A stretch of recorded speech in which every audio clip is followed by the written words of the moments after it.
from the love of liberty in the fires of hope and prayer. With boundless faith in our destiny, we solemnly declare. Side by side we stand, islands of the blue Caribbean Sea, this our native land. We pledge our lives to thee. Here every creed and race find an equal place, and may God bless our nation. Here every creed and race find an equal place,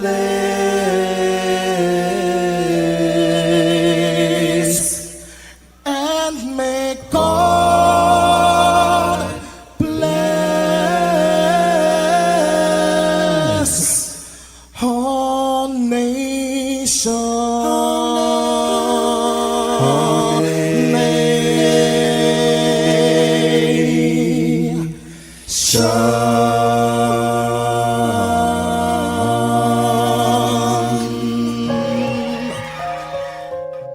Heavenly Father, we come before you at the start of this new day, giving thanks for life, for health, and the opportunity to serve through this station. We ask for your divine presence to guide us in all we do. Bless this broadcast, that it may be a source of inspiration, joy, and unity to all who tune in. Whether near or far, may our words uplift, our music heal, and our message bring light to those who need it most. We pray for our listeners wherever they may be. Grant them strength for the day ahead, peace in their hearts, and success in all they put their hands to.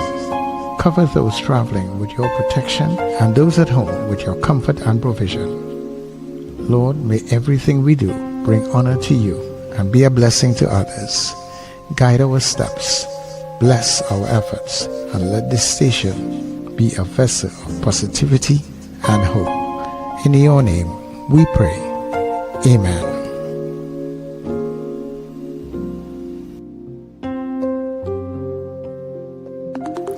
Your voice, your soundtrack, your station.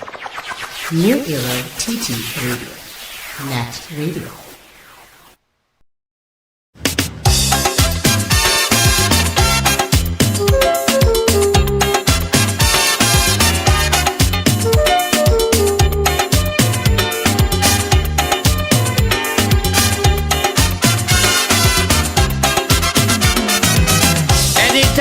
Bounce up a racist, and you hear them running them out. It have a whole set of people, don't care what they talking about. A racist is someone living happy and all their family doing well. So race talk is really not for people in the ghetto catching hell. No sufferers don't care about color. Sufferers don't care about race. Sufferers don't care who migrate from where or who living in who place. Sufferers don't care who from country. Sufferers don't care who from town. Sufferers only want to hear where the next food coming from.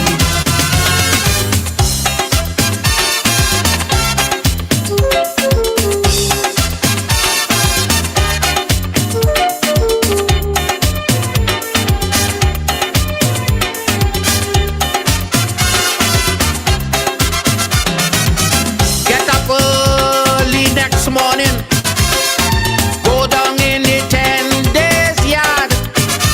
You'll see so much different type of people line up with the ID card. Or visit my village called Talparo.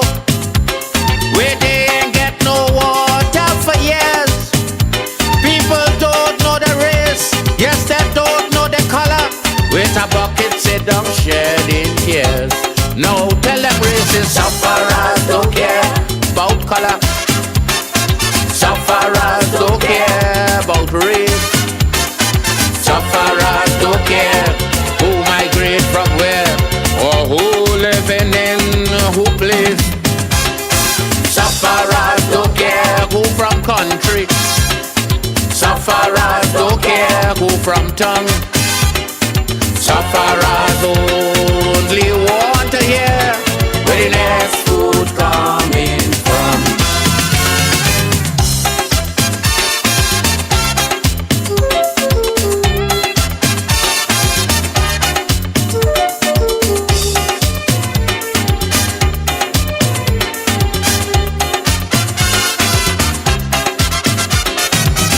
Visit the General Hospital, and I know that you would be shocked to see so much different race of people line up waiting on the dock, or pay a visit to the AIDS ward where they find no cure as yet. People don't know the race, yes they can't remember the color. All they know is that they're facing death. Now tell them racist sufferers don't care about color. Sufferers don't care about race. Sufferers don't care who migrate from where or who living in who place. Sufferers don't care who from country. Sufferers don't care who from tongue. Sufferers only want to hear where the next food coming from.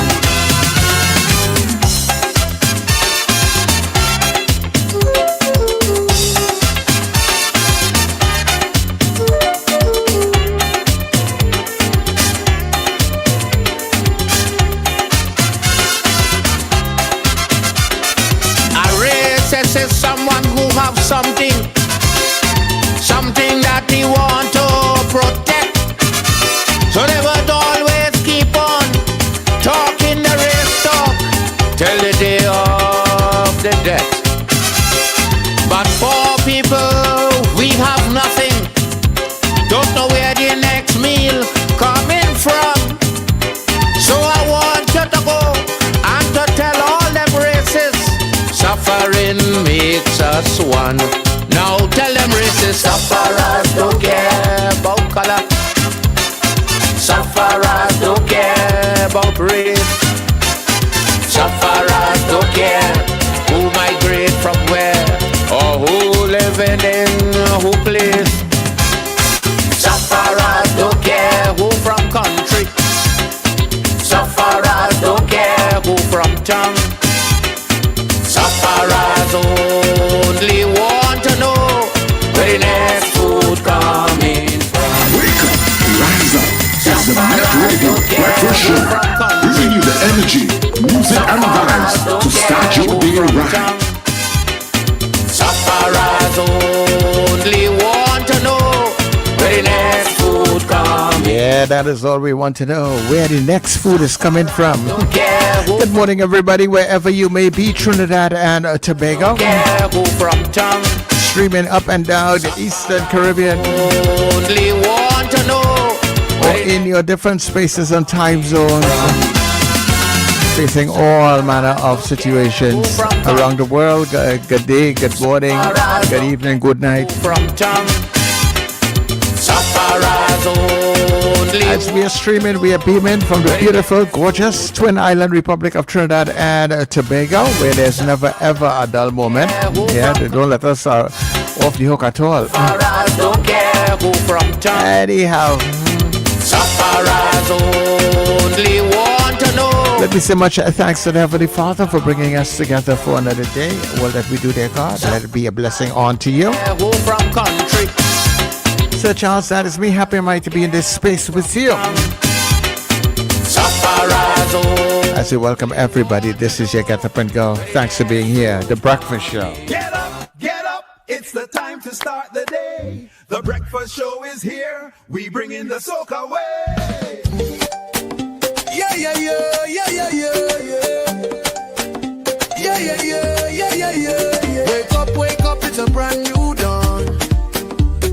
show, got the vibes turned on.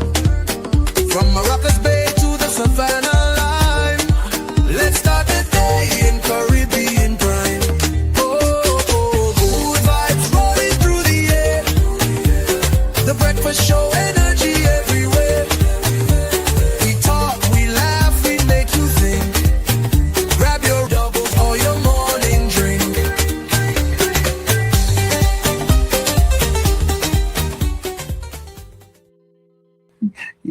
Yes, grab it.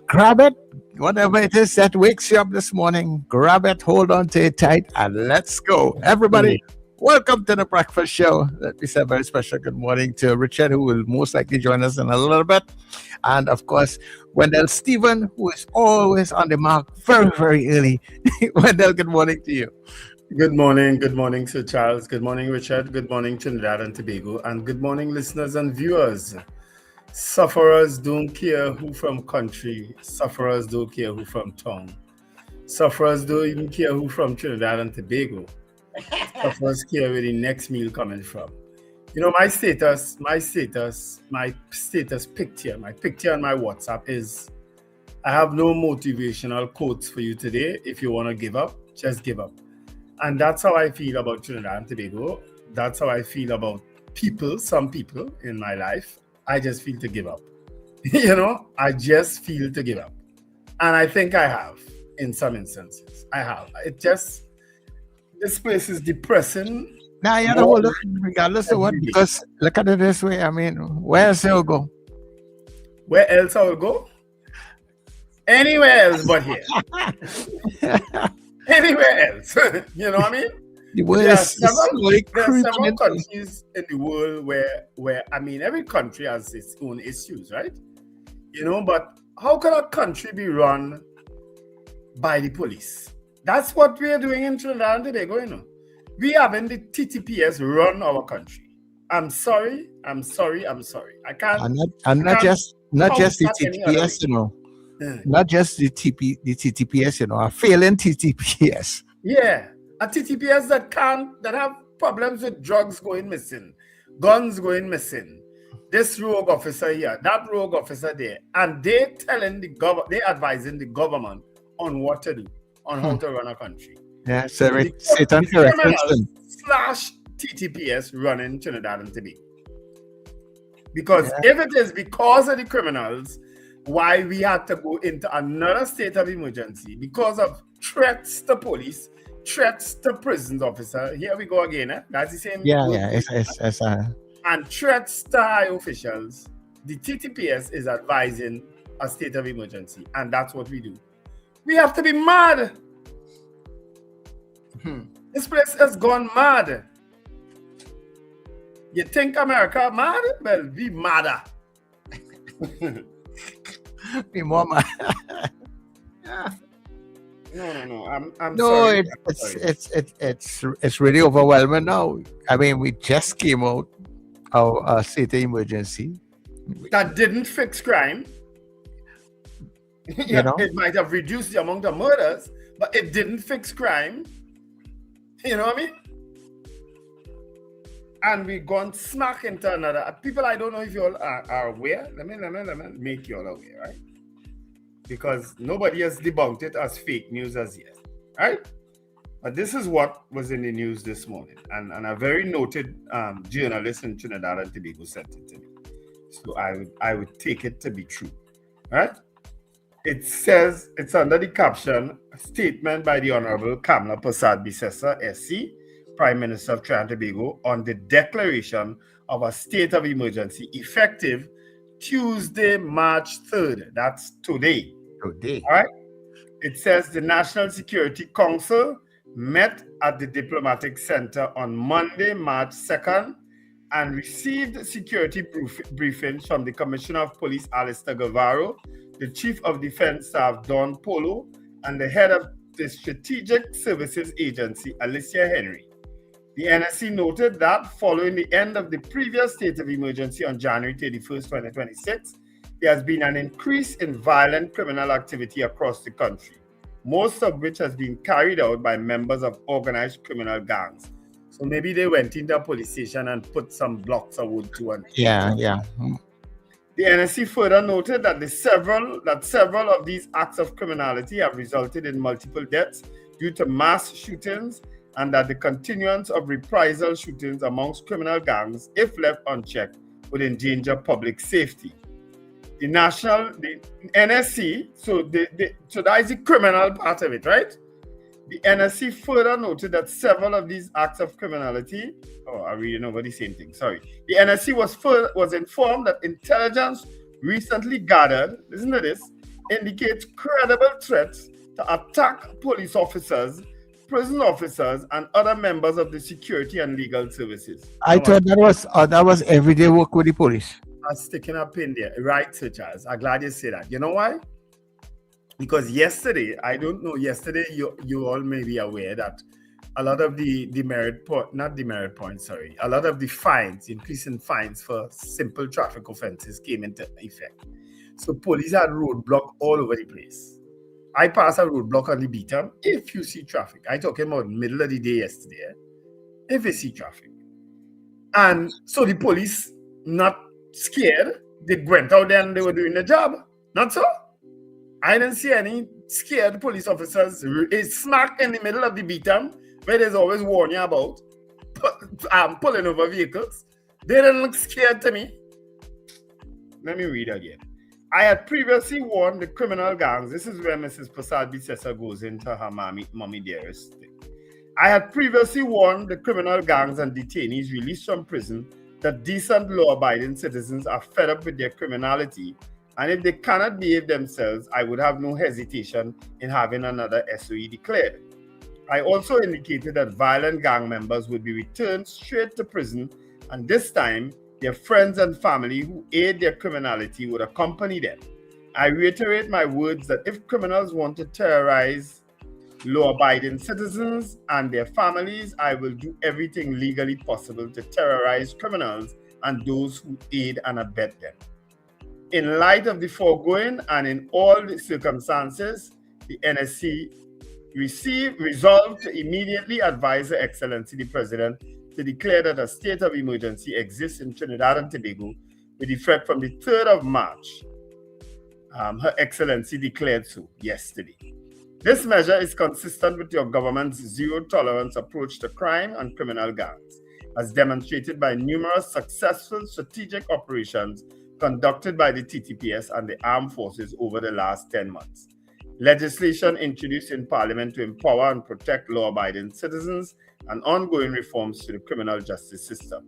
Your government will continue to utilize all available resources to ensure that the gangs have achieved to ensure the gains we have achieved in significantly reducing the murder rates and the incidents of violent crime against citizens are not reversed and overturned by those who are determined to inflict death, hardship, and torment. So I guess a whole lot of criminals could be arrested today along with their families, right? As from today. Stoops. As I said, you've been there, you've done that. Was it just, it was either yesterday was Monday, right? And I think it was either, if it was only yesterday was Friday, we were here, I was here. The way how the spike in crime is just taken off. Don't be surprised that just now we might be going back to that SOE, and I was, those things just came right back to me now that less than 48 hours in saying that we are back here. So Charles, what are the TTPS doing? I don't understand it. I don't understand what are they doing. If they have gathered intelligence, if they know who the criminals are, if they know where the threat's coming from, they don't need an SOE to deal with that. I don't understand it. I just don't understand it. Somebody need to explain this to me, because maybe I'm the only one not understanding what's going on.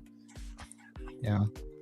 And just like the politicians, words come back to haunt them, because you remember they said that it was not the SOE that was responsible for the reduction in crime. It was because of the intelligence and the hard work and all those different things. So, like after that, after January 31st, like the police went to sleep, who play mass, who went on their vacation leave, and the plumber that came to fix the sink, as he left and he drive off the compound, guess what? Pipe started leak again. But we just boasted of a safe carnival, Sir Charles, the safest ever, and it wasn't a state of emergency.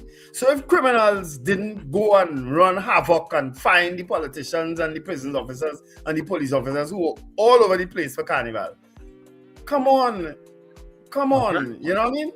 You all weren't under threat then? You all were most exposed then. Politicians were all over the place. They were on stage, singing. They were on platforms. They were in all the fetes. They were in all the shows. They were all over the place. So there goes. That is the crime plan we need. We need more carnival. Let us get more carnival. Well, now let's go on to our good news. We'll be back. Yeah. God.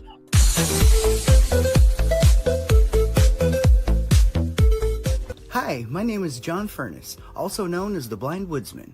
I am a 100% blind woodworker. You might think that sounds pretty wild, and so did I when I first stepped into a wood shop full of blind people. Believe it or not, there are a lot of blind woodworkers around the world. My other senses play a very important part in my job. Listening is a very important part. I can tell exactly what's going on by the sound of my carving. Then I feel it as it's turning, so I can feel it change, otherwise it would look like a blind guy made it. The only adaptive tool in my shop is my measuring device. It's called a Rotomatic, and it's a very simple tool that opens the whole world of woodworking to me. One of the things I absolutely love about woodworking is I can make a real object out of the images in my mind. Thanks for stopping by.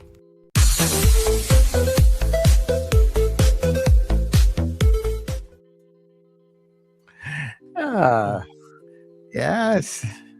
See, it doesn't mean that you cannot still go out and do all the things that you want to do and achieve. Yeah. The woodsman. Yeah. And as I stumble across that, or somebody sent that to me, I can't remember who it is. People send so many things now. I think it was Suzanne, a while now. Let me say good morning to Anthony Tom.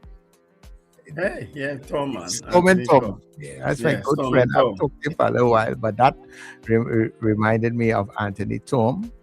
I remember when I first ran into Tom when we were at the other place, and it was so surprising that what you were hearing, and when you see the guy and you realize that he's totally blind, and he operates everything on his own. He's just like really a real phenomenal and a really nice individual like that too. So Storm and Tom, good morning to you. Probably home. Anthony Tom, aka Storm and Tom. Yeah, man. Yeah. Nice guy. All right. Let me greet the people in the chat because today I'm sorry, people, but I give up. I told y'all, I've been saying it, and I know some of y'all didn't like it, that the TTP is hopeless. Trinidad and Tobago feeling hopeless. I'm sorry. I'm sorry to say it that way, but that's how I feel. Honestly, that's how I feel. Eunice Dublin came in first this morning at 12 a.m. Margaret Thomas says good morning. Robert Allen also says good morning. Another day to make it right with him. Ava Smith, blessed morning. Richard Wendell and Sir Charles. Wendy Ann and Frank James also says good morning. Odell Guy out there in Sangre Grande. Manuela Peters. Diane Payne says good morning. Erica Charles. Debbie Modest. Nicola McNichols. Claire Lendor Rollins. Apollonus. Kathy Ann Charles also sends greetings, and from Arlene in Bronxville, Texas. Marlon Motley from North Val St. Sherwin and Juliet Kerr have a terrific Tuesday. Prabha Ramdial says good morning. Manager, that's Norris Ferguson. Ian Stewart, Trinidad, Margot out there in Florida. I think it's Florida she is. Ian Phillips from Barbados. Pamela O'Connor. Deborah Noel Surrett says good morning. Lyndon Williams, arch nemesis, says we are waiting to another state of emergency. Lord help us. Joyce Phillip, top of the morning. Trini Mill Kitchen, good morning. Garvin Frank from Powder Magazine. I guess most of the people didn't know there was a state of emergency as of today. Yeah. So You're waking up to that this morning. That is your breakfast this morning. That's your breakfast. Eat it and say what you say for after breakfast, child? Brunch. Thank the Lord. We thank the Lord for this our food for life and health and every good. Something there's other part, because before you say it, before you have it, you say, be present at our table, Lord, be here and everywhere, Lord. Bless these thy gifts and grant that we may feast in paradise with thee. Amen. And then after you eat it, you say, we thank the Lord. I can't remember the rest. Anyway, Ingrid from Tucson, Arizona. Those prayers have stuck in my head from since primary school, and that's a while back. Edwin Joseph, good morning. Nicola McNichols, arch nemesis, what are you talking about? Well, you know now, right? I read it for you all just now. Good morning, guys, from Robert Taylor. Miguel Gonzalez asking if SOE again. Again, yes. Well, confirms it. Anyway, good morning. Ambrose Blah from New York. Boy Bidesi from Debe. Carol Guevara is singing. CJ from New York. Morning, CJ. Well, if you think America tense, well, we just get very tense here too. I don't know if are we worried about the connections we have to America? Is that why? I don't know. That just jumped in my head. The crime is running out of control. But the crime out of control long time now, so Charles. SOE didn't fix crime, you know. Because are we suggesting, by virtue of what they are saying and what you just said, are we suggesting that the same people who are detained for during the SOE and then let them out, they are the ones come back out and committing the crime? Well, go and lock them up. You don't need a SOE for it. Maybe you need the SOE. Find them and lock them up. You know where to find. You know where to find. I think with the SOE you can lock up people in a different kind of way, you know. What I mean, if you are criminal, like longer periods and without having warrants and all not warrants, but charges and all kind of thing, you know. What I mean, lock them up. Richard will explain it to us when he gets in here. If you could go in your own police station and rest down blocks of marijuana and rest down blocks of wood and take marijuana, you could lock up these people. You capable of doing anything if you capable of doing that. Don't give the police no excuse. If you could conduct a big roadblock exercise on the beaten, where you say all the criminals, most of the criminals coming from, then you could go and find these fellas. In middle of hot sun yesterday, you have a big roadblock on the beaten. Huh? Give me a break. Ozzy Molino says good morning. Rena Boodoo Jennings, SOE with Pref Miguel. Scorpion Pepper morning. Carla Hercules also says good morning. Nicola confirms it. Scorpion Pepper, we got to hold on. We can't give up. I give up. I give up on people. And I ain't give up on myself yet. I give up on certain people. Oh, sorry. Sankofa said bountiful graces and blessings, everyone. Terry and George also says positive vibes. Anon, what the hell? Scorpion Pepper, but I thought Smart Alex said there was a plan B.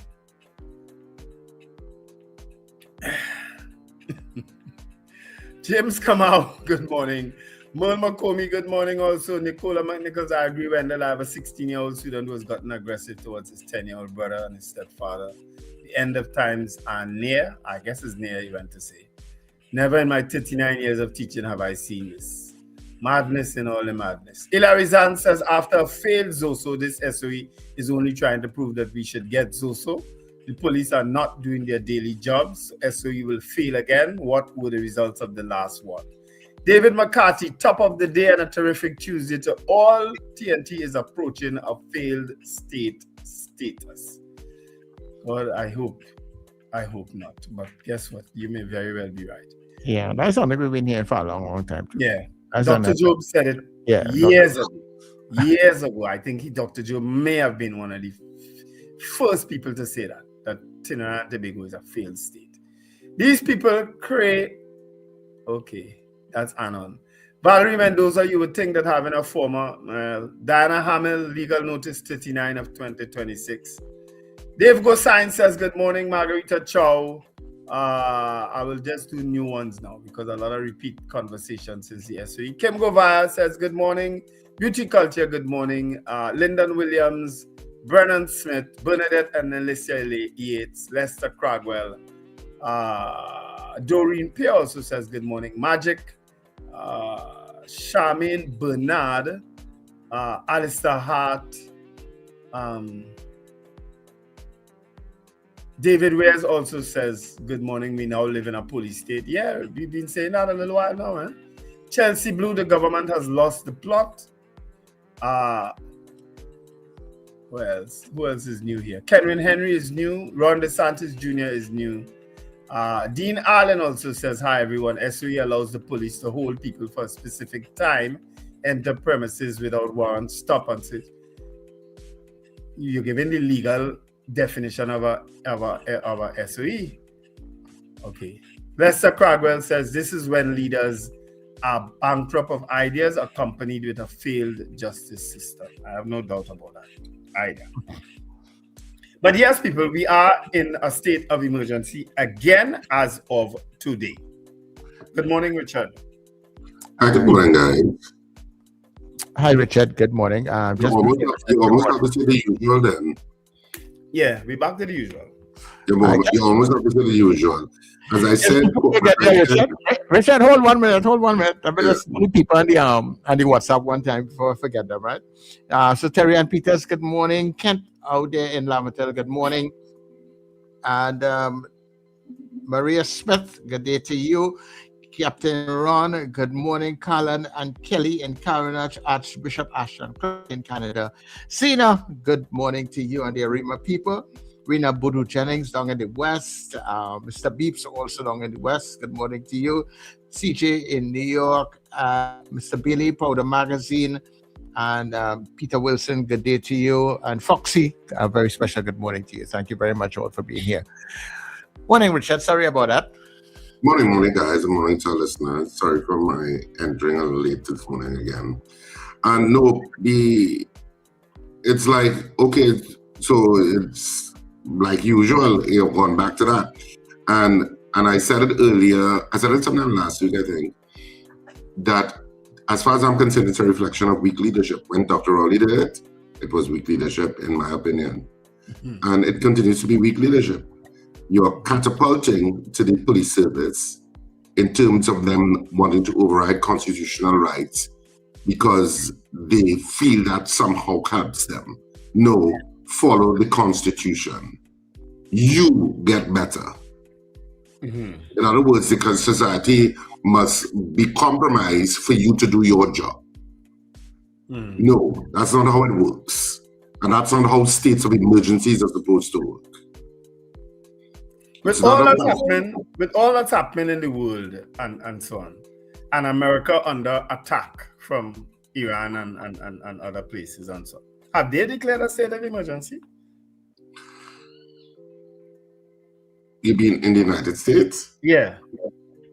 No. Okay. They have more to worry about than us. You understand? They will use all kind of excuses because that's what the police want. and I'm saying, with all due respect to DTPS, I mean, you do good work from time to time, but the reality is that's not a prerogative that you're entitled to. The constitutional protections are important for a reason. And the National Security Council, and you could come up with any reason. Now people are not going to believe your reasons anymore.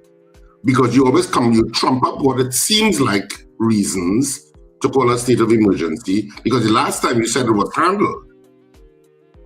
So if it was handled, why need to come back again? Because you're using it as a crime fighting tool. And so and that's not what it's for. Anyway. I have 3 birthday greetings I'd like to do today. Oba Stevens, he's out there in New York. He's celebrating his birthday today. And Natalie Legore, who I haven't seen and heard for a long while. I wonder what Natalie doing now. Happy birthday, Natalie. She worked with us briefly, if you remember, on the program. And Keon Soro Phillips, I think he is at what radio station? He is with Iowa. What's Iowa's station name again? I think Keon is at that radio station. He's been there for a while. You know, so happy birthday, Keon, Natalie, and Oba. All right.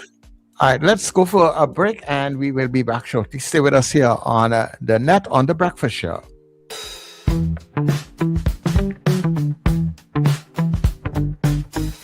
S&H Rumbox, 137 Western Main Road, St. James, for all your retail and wholesale needs for alcohol and non-alcoholic beverages. Call us at 686-0599 or visit us at 137 Western Main Road, St. James. S&H Rumbox, drinking out of the box. End times is here. Are you prepared? Check us on New Era TT Radio or NETT Radio with Brother Raka and Brother Yatazakawa on Mondays from 7 to 8 p.m. End times is here. Stay tuned. Save more now at Furniture Plus. Get a pair of pillows for only $49, queen mattresses from $7.99, free gifts with select purchases, plus extra discounts on higher purchase plans. Hurry, visit any Furniture Plus showroom today.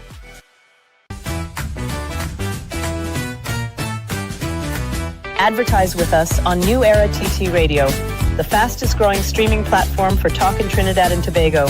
Audio and video ads welcome. Elevate your brand with us. Connect with us at newerattradio@yahoo.com or call us at 299-5156. Now what are you waiting for?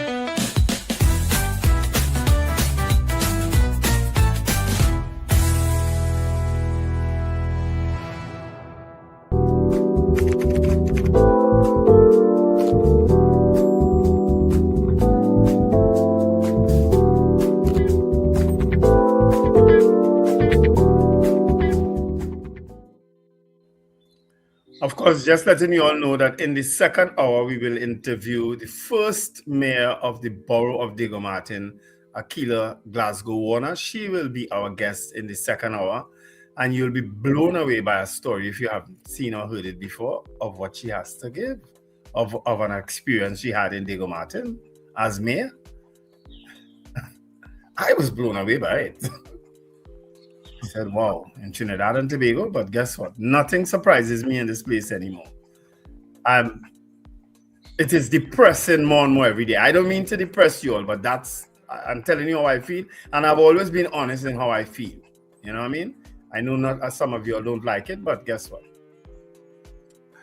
It's life. Yeah. It's life. As I say, if you feel to give up, give up. That's how I feel. You know? Newspapers. Hey, I forget about that, yes? You get drunk there out in your sorrows. I'm telling you, I don't want to bring anybody have sorrow. I mean, after such a great Friday. We are not here. We are here to make people happy, you know. I know. After such a great Friday with the prize giving, and then Saturday at Scandal and Cedars, you know, to go into a depressive state, and a great Sunday too, because I had a birthday party of a loved one, you know what I mean? A child, 3 years old, you know, and then bam! War in the Middle East, and now Trinidad and Tobago. Just like that. Just like that. Oh Lord. Anyway, another state of emergency declared as crime surges. That will form the basis of our poll today. Arms dealer Thomas volunteered to return. You know, that story about Brent Thomas, right? Dean Allen hinted to it yesterday. We may have lost the plot in terms of that Brent Thomas thing, right? Because the government has changed since the issue of Brent Thomas. The Commissioner of Police has changed since the issue of Brent Thomas. And yet still a government minister, junior that is, coming to ask questions of a former Commissioner of Police. And you in charge. Find out what happened and deal with it. You in charge. Why should McDonald Jacobs come out and say something now? You in charge. You have all the information there. Find it and deal with it however you feel best to deal with it. If it is that somebody who formerly sat in office compromise, deal with it. Don't come now telling me all kind of stupidness and sidetracking us from other issues. Oh, please. Sawa Jablete edge Caledonia AIA 1-0. That's in football. Joseph batters let us down. Of course, West Indies is out of the World Cup. You all know that. Fix it first. Drivers get 3 to 7 days before traffic fines apply. Bail law overhaul pays off. Estate of murder accused awarded $1.15 million. We read that story yesterday. Surge CCC to restart soon once approved. Alexander, no missing Brent Thomas files at Homeland Security. And that's another thing that we were told yesterday by the Minister of Homeland Security. The files are not missing, right? At least not from the Homeland Security, because they never had it. Right? So I don't know why this Brent Thomas story all of a sudden come back and it's big news. Like we have nothing else to do. All right, that is the Express. All right, Trinidad and Tobago Guardian. Too close for comfort. Chinese and Middle East on edge as U.S.-led missile strikes against Iran intensify. Ready to return home. Man shot dead outside home in Santa Rosa Heights. Cops beef up patrols during Sangre Grande power outage. Richard, stick up in. You know who just was killed last night? No. The owner of Shock and Stock in Shops of Arima, the stationery store, a very, very nice gentleman. Very pleasant whenever you go in there. You never go in there? No. Puran, I think it's Azad Puran is his name, Mr. Puran. I read that and I was so shocked because they didn't say the circumstances in which he was murdered. But a lot of people, I mean, if you go in there, he's very pleasant. The owner of it in Shops of Arima. I've never gone in that store. Yeah. That came as a surprise to me as I heard you read it. It's not in the Express. The story is not in the Express. Yeah, well, cops beef up patrol during Sangre Grande power outage. TNT back under state of emergency amid spike in gang violence. In other words, even the media is so tired of declaring of a state of emergency, it's not even the number one story.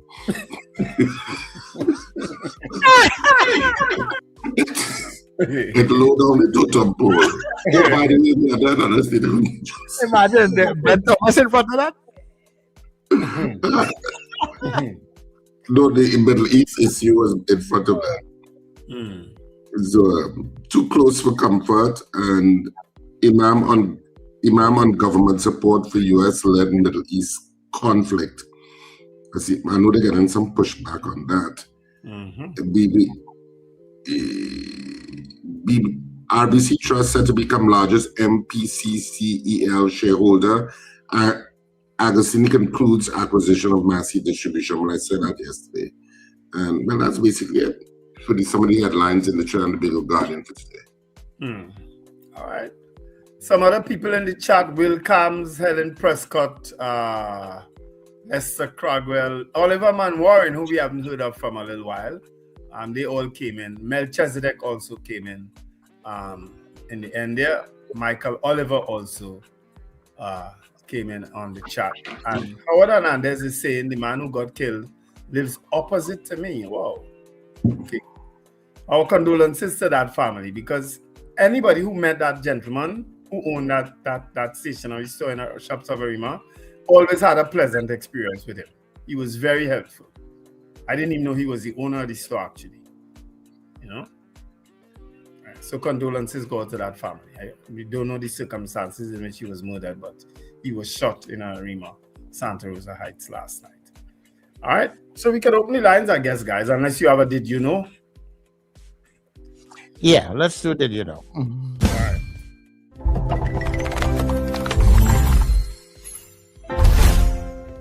I'm your pee. When I look like dark yellow, that's not a cute aesthetic, that's dehydration. You're running on low fluid while chugging coffee or soda. When I'm almost crystal clear, you're drinking a lot of water. That means high hydration, and I'm proud of you. Just don't go too far. When I'm light yellow like this, your body is in balance. You're hydrated, not overdoing it, and your kidneys are vibing. This is the color you want to see most of the time. When I'm pink or red, please don't ignore me. It can mean medications, foods, kidney stones, or bleeding inside. Please get checked. When I'm cloudy, I'm not okay. This is a very strong likelihood of a urinary tract infection. Please go see your doctor immediately. Please watch your pee color, drink water, go eat, easy on caffeine. And if we ever turn red or cloudy, don't Google it for a week. Please, go see a doctor immediately.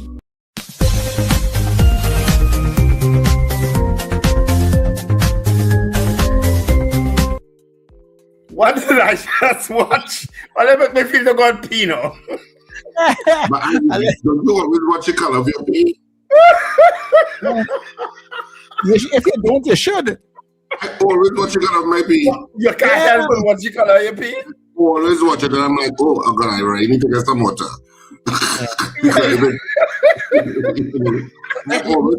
I watch the color of my pee, and I'm always analyzing it. I suppose on a certain level, I'm always okay, I'm hydrated enough. Okay, I need to get some hydration. I always do that.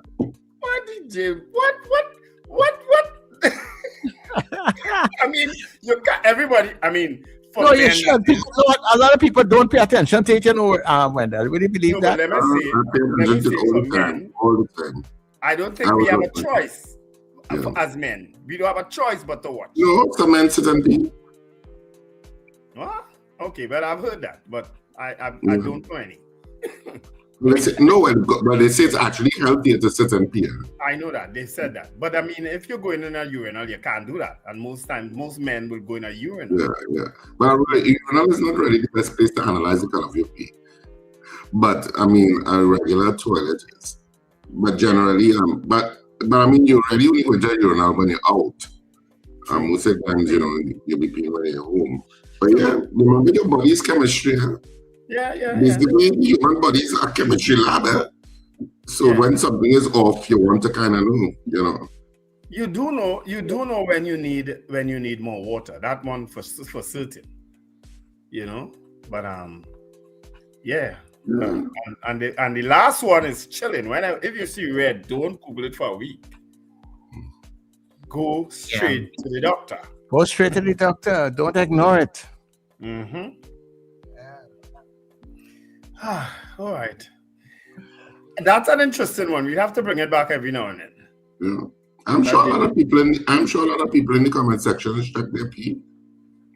They're checking other things as well. They're advising you to check other things as well. You should check your section, You should check your PCs too. Yeah, because the body has so many different triggers that you need to pay attention. Analyzing, you know, what your stool looks like too. Yeah. They say analyze that too. But I don't mean analyze it, but look at it. Some people don't, you know. But I mean, we are biological beings and it's part of the process. And as I say, there's a lot of chemistry going on in the human body. So your body is kind of indicating as signals if something is wrong. That's true. So you got to pay attention. Have to. But people, we are going to the lines and we are taking your calls. 281-1315, 299-5156. The lines are open to you now. Let's hear what you have to say before we get Thank you so much, Sir Charles, because I wanted to tell people about Scandal in Cedrus, which is on this weekend, Saturday and Sunday. Saturday at 8:30 and Sunday at 6:30 p.m. Of course, it's up last 2 nights at Central Bank Auditorium, which we opened last week. And then, of course, next weekend we go to Naprima Bowl in San Fernando. So Port of Spaniards, Western, and people in North Trinidad. We are at Central Bank Auditorium this week again. We had fantastic shows last weekend. And so I know tickets are already selling. They were selling since last week for the shows this week. So Saturday at 8:30, Sunday at 6:30. Trust me, get your tickets early. And of course, tickets available at the Central Bank box office, which opens 12 noon to 6 p.m. daily. General tickets are $250, reserve tickets are $300. You can also buy tickets at K Square Fashions, Eastgate's West Mall, and Brentwood Mall in Chagonas, Jabili Rawe in Tunapuna, Electronics in Arima, and Tony's Florals in Far Park Shopping Plaza, which is just below the Far Park Chinese restaurant, and Charflair Auto Services in Charflair. So that's where you can get your tickets. I mean, last week, I think every single outlet sold out their tickets. Yeah. You know, every single outlet. So get your tickets early. Trust me on this. Yeah, because if you don't get a ticket, that is a scandal by itself. All right. All right. So we are going to the lines now. Caller, good morning to you. Welcome. Good morning, Sir Charles, Richard, and Wendell. Gentlemen, a blessed and great good morning to you all.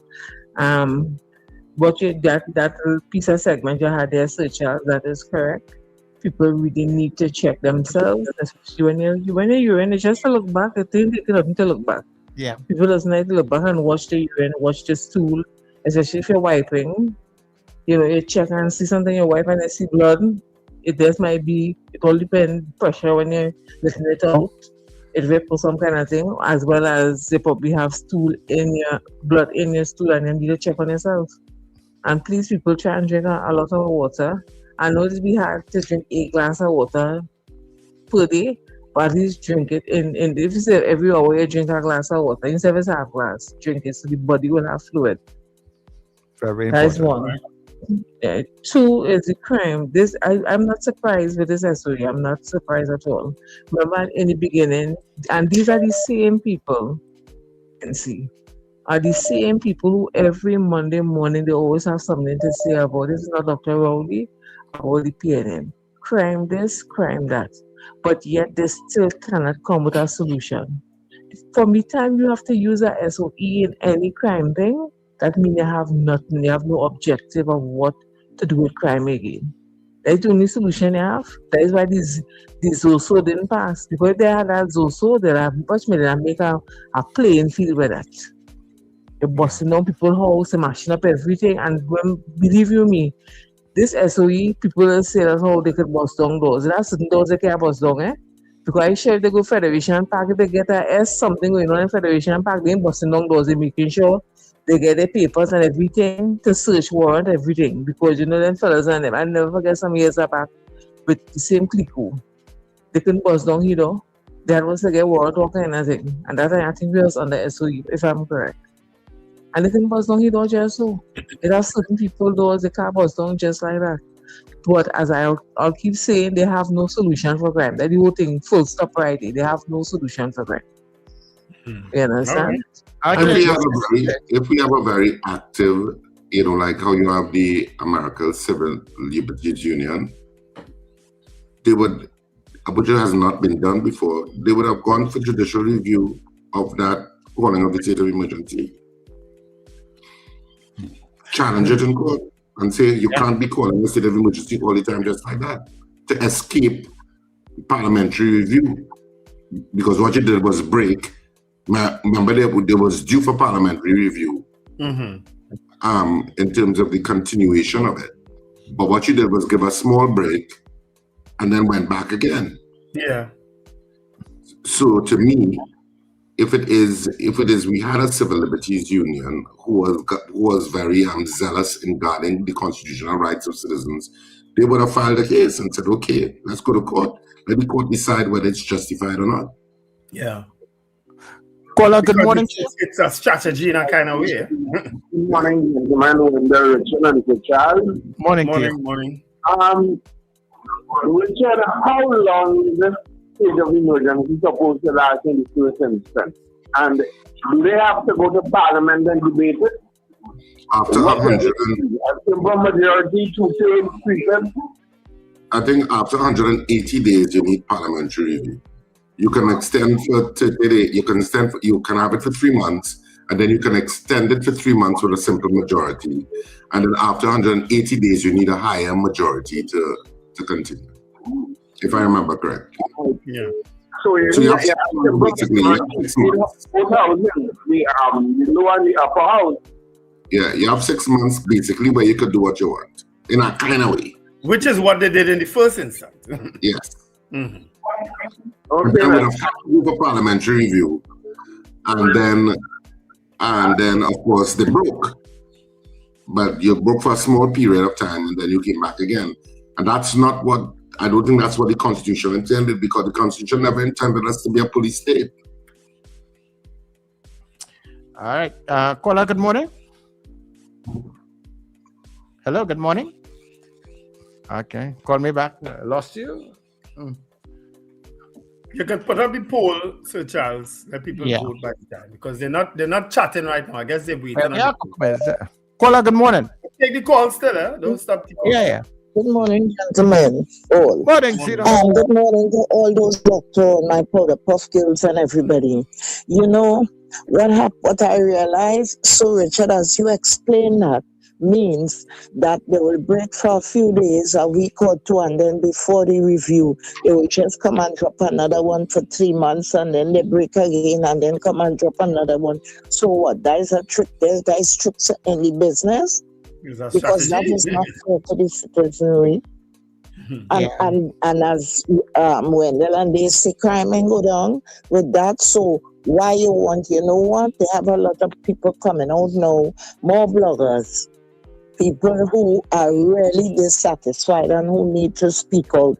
And what we saw the last time, how they lock up a lot of bloggers and all that, that is all what they're trying to do with it. That and to, they set a roadblock and to hold people how they want and without warrant and all that. That is not helping the crime. Because the people will talk, but I feel they must be afraid of people gathering and having a march. Because this last joining with the USA on what's going on, plenty people vex and commenting about it. That is my take on it. March in Trinidad and Tobago? Yeah? March in Trinidad and Tobago? There have been marches in Trinidad and Tobago. To protest. I've been in several marches in Trinidad and Tobago. All right, okay, no problem. Thanks very much, Sina. Yeah. Marches in Trinidad and Tobago, and with any real great effect, I don't know. But if people march or protest when they are in support and passionately in support of an issue. Mm-hmm. And I've gone on several things with regard to people protesting, and there are always people saying, "Well, what are going to change?" Yeah, and I've been on a few of them myself, but and I'm always like, you know what? You be whatever kind of human you want to be, but let it be known that I stood up for X, Y, and Z. So when people say, "Oh, what are going to change?" I always ask those people, right? What are going to change? But then, okay, you still up under your coverlet. Yeah. Well, I was making a comment, not in the sense of the march around the world. Yeah. No, I was not making a comment in the sense that he was being sarcastic. Yeah, people should come out, because I find that most times, most marches, people very rarely come out. You get a lot of support on social media, thousands of people, but when it's time to march, a couple hundred people come out, if at best, and you know what I mean. And I think that's that capacity is what I was talking about. Yeah, but, I gathered it was a sarcastic comment. And I think, to go back to what Zina was saying, it's like it's becoming like an employer that is break your service and bring you back to work. Well, I'm curious to hear the opposition's response, because the PNM as the opposition is really not very effective in terms of utilizing the tools of litigation. Mm-hmm. True. The UNC is very good at it. Mm-hmm. The PNM is piss poor. Mm-hmm. Caller, good morning. Say Richard, you lie. No, you're not. You ain't lie, Richard. Hello, good morning, caller. Morning, gentlemen. Morning. One of the key notes, what you just discussed just now there. Caller, you need to get closer to your phone or something. You're kind of a little distant. All right. Can you hear me properly now? Go ahead, retry. Go ahead. I don't know. You have an earpiece? No, I'm trying. Well, I'm not qualified. Okay, go ahead. So, yes. So what I'm saying is that you have to remember there are a lot of negotiations right now with the various public bodies for increase of salary. You have the issue with the teachers themselves, and you also have a lot of persons unemployed. On the ground, there are a lot of persons that are really dissatisfied. If you just follow social media, you'll understand that. So the possibility of marching, it will always reach a pinnacle at some point, right? The government will be cognizant of that. But my real issue is pertaining to that communication last night. Well, I wake up to this morning indicating that we are under a state of emergency. We come like a thief in the night again, right? Now, two things just stand out for me. One is how it is that the Prime Minister communicate with the public as if she's our mother. They come across like that, or you be bad, I will do this. And I told you all, if you do this, this is going to happen. And secondly, is if the police commissioner have the evidence, have information related to the persons of them who are responsible for this crime as they stated, then why it is that there's difficulty in gathering the evidence? And what is in illegal manner? That's In the same illegal question I manner. just asked. That's the same question I asked earlier on. Yes.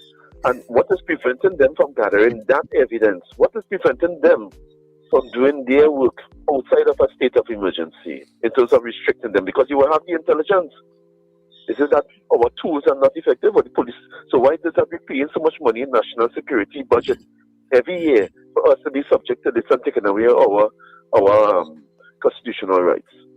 Nice, gentlemen. Yeah, thanks very much. If the police can't fix themselves, they cannot and will not fix Trinidad and Tobago. They can't fix themselves. A police, in a police station the other day, somebody, Casper, walked in, put down some blocks of wood, and walk out with blocks of marijuana. And they can't fix that. How they fixing where activity taking place in the back of some road in some village or some town or some office? How they fixing that? And they can't fix right in front of the face. What right in front of the face? Huh? And stop using, I'm gonna ban anybody who use the word police and intelligence in the same sentence. I'm going to find a way to ban you all. Delete your comment. And you, if you ever do it, you up on the top there, on the top of the screen. If you ever do it again, I'm going to find a way to go in front of your players and protest with a placard.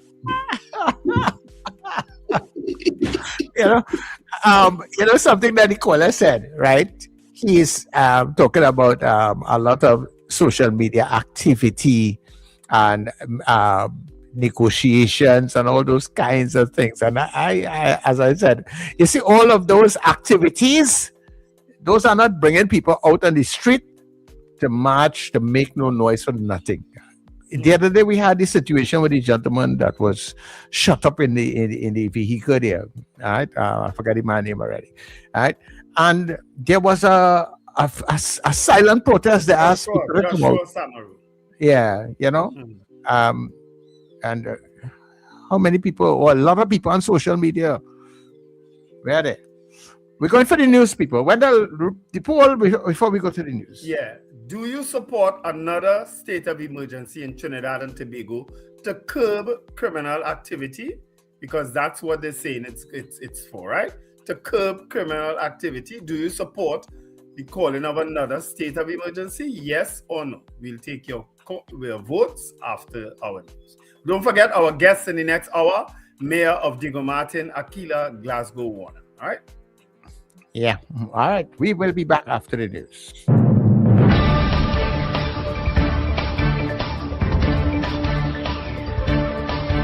The news you need, the clarity you deserve. Local, regional, global. This is Net Radio News Now.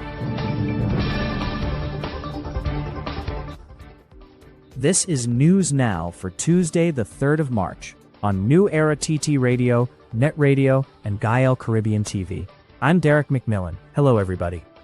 Trinidad and Tobago will receive $3.5 million in grant funding over 4 years to address land degradation and strengthen climate resilience. The funding from the Global Environment Facility will support the Bioresilience Project, focused on nature-based solutions in the agriculture and tourism sectors. The Ministry of Planning, Economic Affairs and Development said the project will be coordinated through its Environmental Policy and Planning Division in collaboration with the Food and Agriculture Organization. Implementation is being led by the University of the West Indies, St. Augustine. The initiative includes rehabilitation work in the Coroni watershed and support for sustainable land management. Planning Minister Kennedy Swarat Singh said the project reflects government's commitment to environmental sustainability and climate resilience. Minister of Homeland Security Roger Alexander says there are no missing files at the ministry concerning firearms dealer Brent Thomas.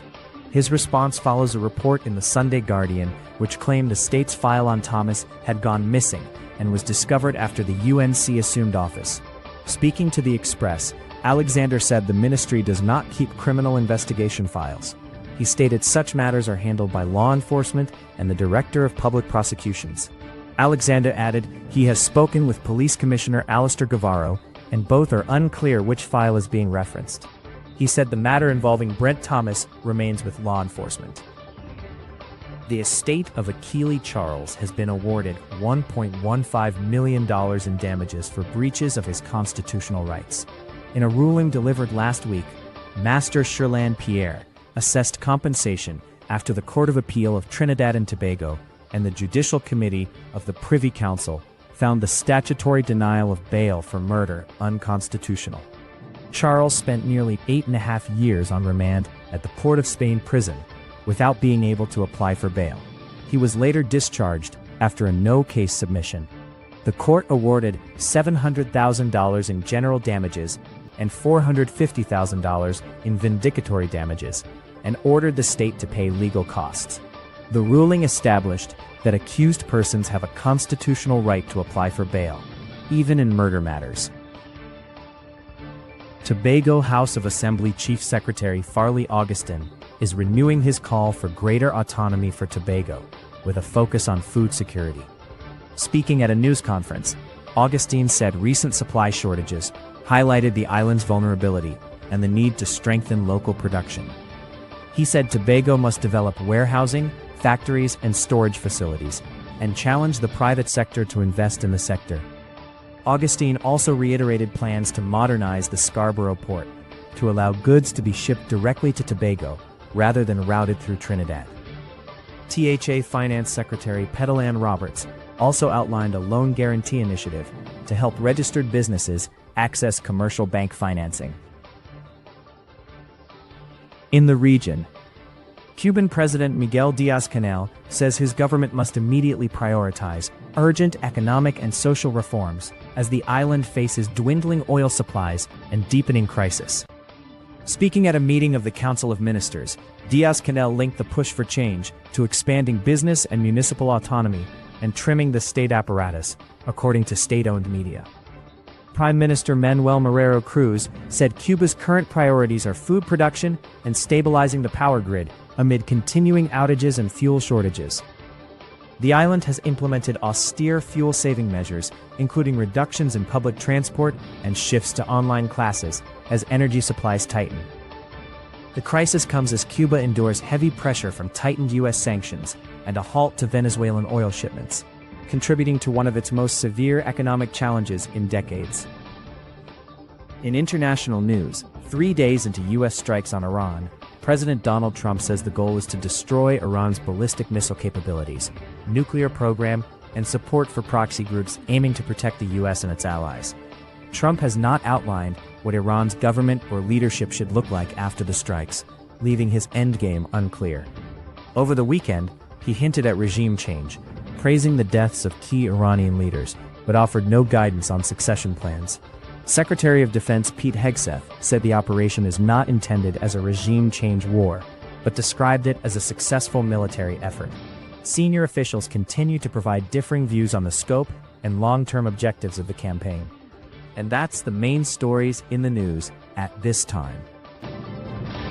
That was News Now. Stay informed with New Era TT Radio, Net Radio.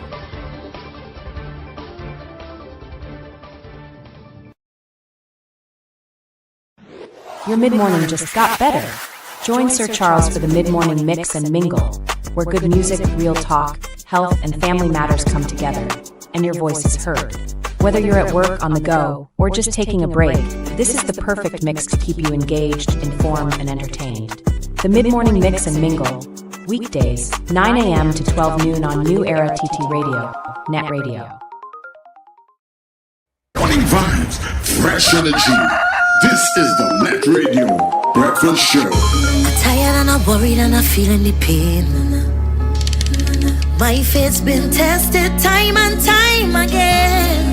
Oh, but my spirit is determined to believe and to overcome life trials that seem to never done. But still, I kneel before you with a prayer and song.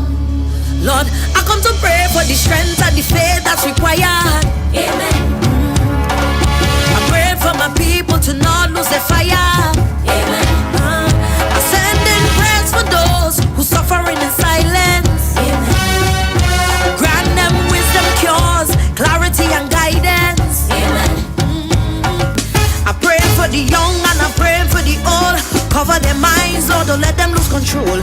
Though we stand in sin, no transgressions are many.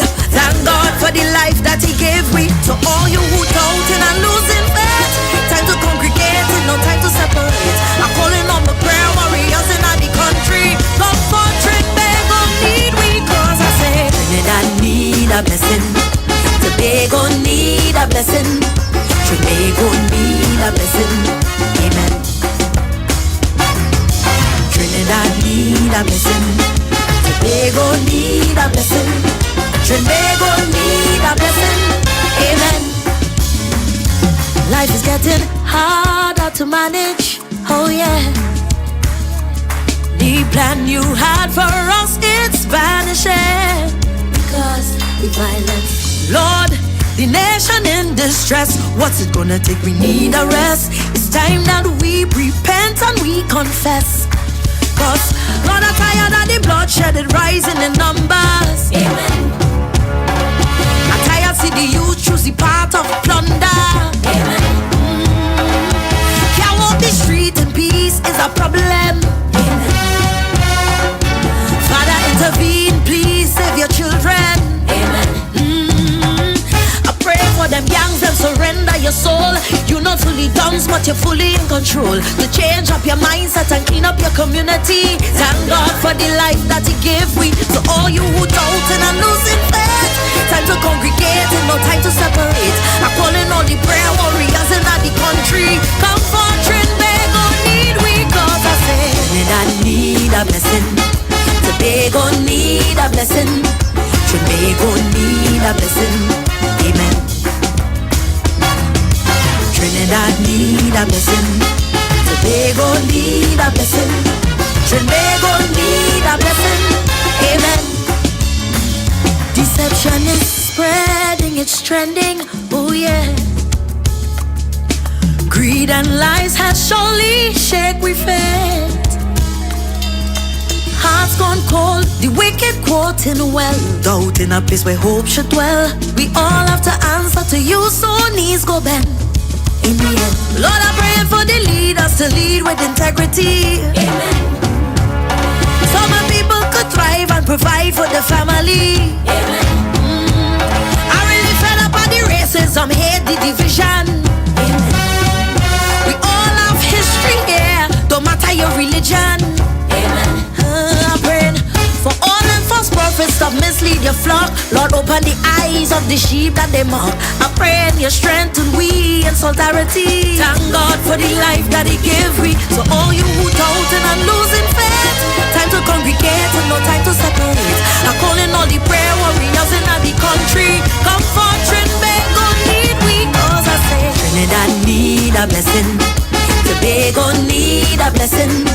Tobago need a blessing. Amen. Trinidad need a blessing. Tobago need a blessing. Tobago need a blessing. Amen. Trinidad need a blessing. Tobago need a blessing. Tobago need a blessing. Amen. You're locked into Net Radio Breakfast Show. Fueling your day with the best music and real talk. Tobago need a blessing. Amen. Amen. Amen. Trinidad need a blessing. Tobago need a blessing, and all them politicians need blessing. Oh my word. Hey everybody, good morning to you, and of course welcome, welcome to the second hour of the breakfast show. Your Get Up and Go breakfast show. Monday to Friday, we are here to make sure we put you in a good frame of mind. For those of you that came in very early this morning, the Anthem crew, good morning to you. All the other people who are coming in throughout the day and will stay with us all throughout the day, thank you so much. This is New Era TT Radio, NETT Radio, the heartbeat of the Caribbean, taking you above and beyond. Also, let me say thanks and of course good morning to the folks and Gael Caribbean TV. Hi Gael, good day to you. And to all the folks who are tuning in on our social media platforms, Facebook and YouTube, where we are live right about now. People, remember, those of you who are on the platform, those of you who are off the platforms, go visit the platforms, like, subscribe, follow the platform. And while you're there, there's a little button that says support, donate. You can hit that button to keep us up and running, right? If you're on YouTube, it's in the description. That area where it has more. Yeah, right? There's also a phone number that you can text the word donate. If all the other things are giving you some problems, just text to that number, 299-5156, okay? So our morning poll. Do you support another state of emergency in Trinidad and Tobago to deal with criminal activity? You're voting yes or no? And when we come back, we will tell you how you voted, right? But in the meantime, vote. Remember, yes or no first, all right? Stay with us. We're coming back. Terry Lyons, anyhow. I forgot to tell you that. Yeah, that's our Calypso Monarch for 2026. Yeah, Terry. Amen. Save more now at Furniture Plus. Get a pair of pillows for only $49, queen mattresses from $7.99, free gifts with select purchases, plus extra discounts on higher purchase plans. Hurry, visit any Furniture Plus showroom today. Join me, Brother David Muhammad, every Tuesday from 6 p.m. to 8 p.m. here on New Era TT Radio, NETT Radio, Powerful Radio. Join me to hear knowledge, wisdom, and understanding. Tuesdays, 6 p.m. to 8 p.m. here on New Era TT Radio, NETT Radio.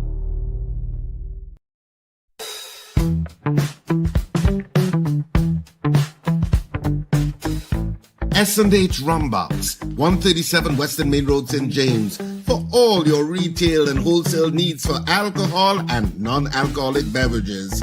Call us at 686-0599 or visit us at 137 Western Main Road, St. James. S&H Rumbox, drinking out of the box.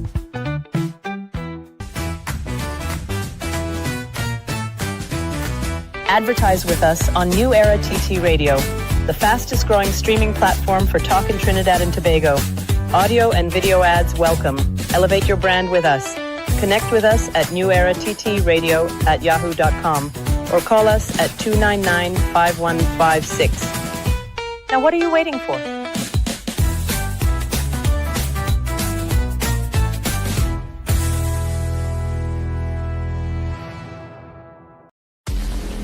End times is here. Are you prepared? Check us on New Era TT Radio or NETT Radio with Brother Raka and Brother Yatazakawa on Mondays from 7 to 8 p.m. End times is here. Stay tuned.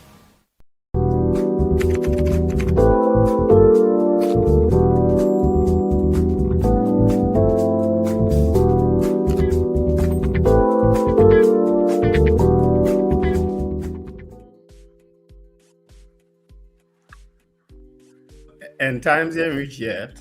I know it was here last night. It was here last night. Yeah, but very interested end times at that too. Very interested. Oh my word. Yeah. Those of you in Mr. don't miss it next week. And you can also go our YouTube channel and check it out. Richard's still here, so we know definitely end times in here, yeah. Yeah. Oh my word. Anyway. What that's supposed to mean? I don't understand what that's supposed to mean. Well, you're the end times man, not so? You said No. we conquered it, No, I never said that, sir. I never said that. No, all I have said is that the end times, people concerned about the end times dates back to about the 13th or 14th century or before that. And they were saying the end times coming, it's here soon. Repent. And here we are in 2026. That might be a long time for mankind. That is not a long time for God. Okay, it's about us. The end times is soon, and the rapture coming. Some people say the rapture happened already, and what left here is who are going nowhere. I don't quite believe that. I think we are the ones left. Guy. So at least the breakfast show will be around to entertain people. Well, yes.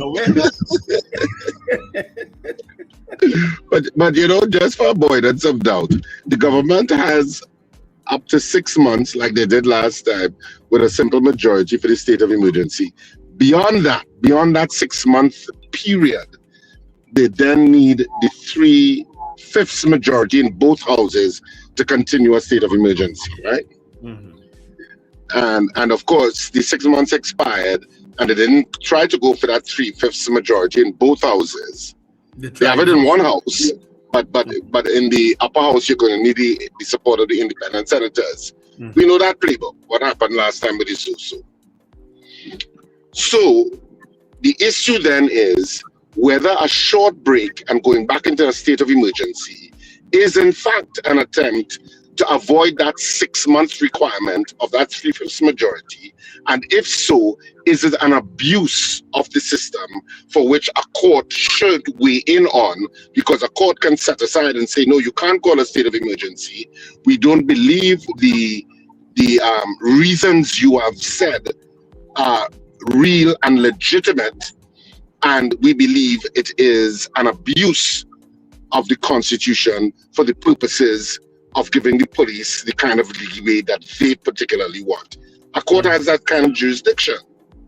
So, of course, it's whether, in fact, a case like that will go before the court, questioning the validity of a state of emergency that is called so shortly after the expiry of a 6-month period. Because it seems, is that what you're doing? Advising? No. I'm just talking from a theoretical point of view. Mm-hmm. But it is good advice. It is good advice. Well, I'm just talking from a theoretical point of view. Is it that a government is trying to gerrymander the system by saying, okay, we want the state of emergency to continue, but we need to break because we don't want the 3/5 majority requirement that the Constitution puts on us. So we're going to break for a little while, give it a month or so, and then we're going to call it back again. And that's going to be our playbook. Then that's abusive. And a court can't set aside it and say, no, you can't do that. So that's why I say, when I started off this morning by saying it's a pity we don't have a civil liberties union like the Americans have, that will aggressively look at things like that and say, well, look, is this legitimate?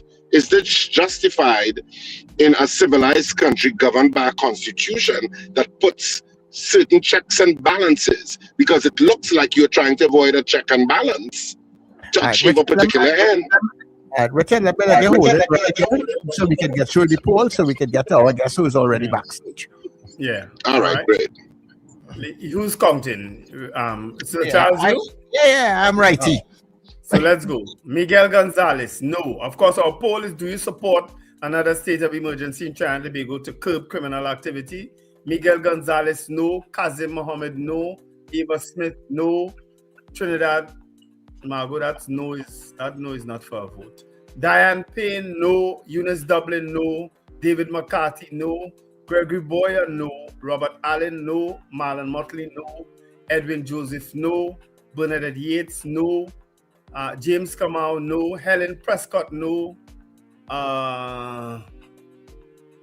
Alistair Hart, no. Sherma Paul, no. Robert Taylor, no. Dave Gosai, no. Valerie Mendoza, no. Deborah Noel Surrett, no. Nicola McNichols, no. Margaret Thomas, no. Anthony Miguel, no. Lester Cragwell say, I'm tired of voting no to this poll, so I'm also voting no in advance for the next SOE. So I guess that's a no. Joyce Phillip, no. Carla Hercules, no. Boy Bidesi, no. Apollinaris, no. Wayne Joseph, no. Sankofa, no. Kim Govaya, hell no. Lennox Francois, no. CJ, no. Beauty Culture, no. Finbar Collins, hell. And there's a F there, I don't know what that's for. And then he says no. Whichever the F for. Annalie Johnson, no. I don't provoke him, he might already say it. Margarita Chow, no. Fran Romani, yes. Avion Abraham, no. That is a yes we had there? Fran Romani, you voted yes to the poll, but then you come after and say they're clueless and have no crime plan. So you're kind of contradicting your vote. Fran, so that's what you're saying yes to, all right? Or no? No, she said the poll is yes. Okay. But her comment after says they're clueless and have no crime plan. So that I was wondering what she meant. Colton Finch, hell no. Howard Hernandez, no. Joseph Clement, no. Anon, no. Cheryl Henry is saying thanks for the birthday greetings all yesterday. Carol Guevara, no. Cheryl Henry votes no. Gemma Peters Halls, no. Magic, no. Brennan Smith, no. Mrs. R, no. Truth Set You Free, no. Kathy Ann Townsend, no. Donna Clark, yes, I sure do. I guess that's a vote. That's a yes. Yeah, that's a yes. Yeah. Andre Reno, no. Cappy the Nigerian and Dean Allen. Cappy the Nigerian votes no. Richard Phillip, no. Suzanne Jessup, no. Trini Merle Kitchen, no. D-Mark, no. Staubin, no. Rena Jennings, nope. And that's it for the votes on the chat. All right, so let's see what we have on the WhatsApp this morning. Let me see where the WhatsApp started. Right, so Trinidad and Tobago says no. Pauline says no. Brenda Pinal says no. Raymond says no. Sean Ram says no. Archbishop Ashton Clark says no. Franklin Aruka says no. And Captain Ron says no. Zena says hell no. Junior says no. Kurt says no. Peter Wilson also says no. And that is what I have. Any additional ones on your side? No.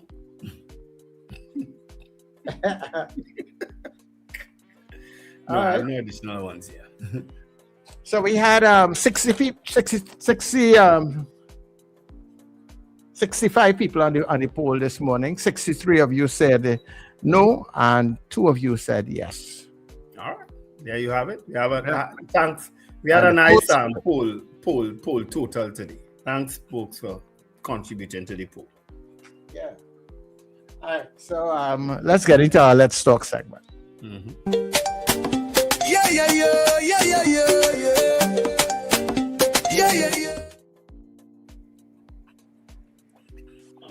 All right. Good morning, Your Worship. Good morning, Wendell. How are you? I'm great. Good morning, guys. And of course, we have Sir Charles and Richard there. Those are their grandchildren you're seeing at the pictures. That's not actually them, right? The only person you're seeing in real is me this morning. All right. Thanks for joining us. Sir Charles? Yeah? But I was asking the mayor, how is she doing? I am great this morning. I'm on air with you guys, so I guess I'm doing well. Okay, and how is the family in Carenage doing? My family is great.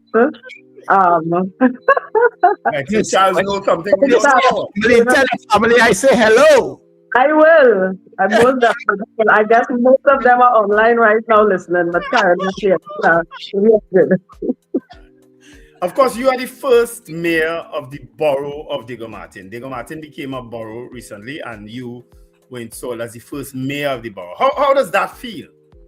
I mean, I am honored. I am grateful to the People's National Movement for, having that type of faith in me. However, service to be, I think everybody needs to know what is their purpose. It said that the two most important times of a man's life is when he's born and when he figures out what his true purpose is. And my purpose has always been service to people. So while I'm honored, it is me just doing what I feel as if I was put on this earth to do. As you may know, and I am a two-term councillor from 2016 to 2023. I was the vice chairman of the Diego Martin Corporation in my second term, and so becoming the first mayor, it was a stepping stone, but one I am very capable and excited about. Yeah. What differs from being a chairman of a corporation to being a mayor? Because that Diego Martin and Siparia would have been the only recent corporations, municipalities that have that experience. Changing from a chairmanship to a mayor. Is there a difference at the end of the day?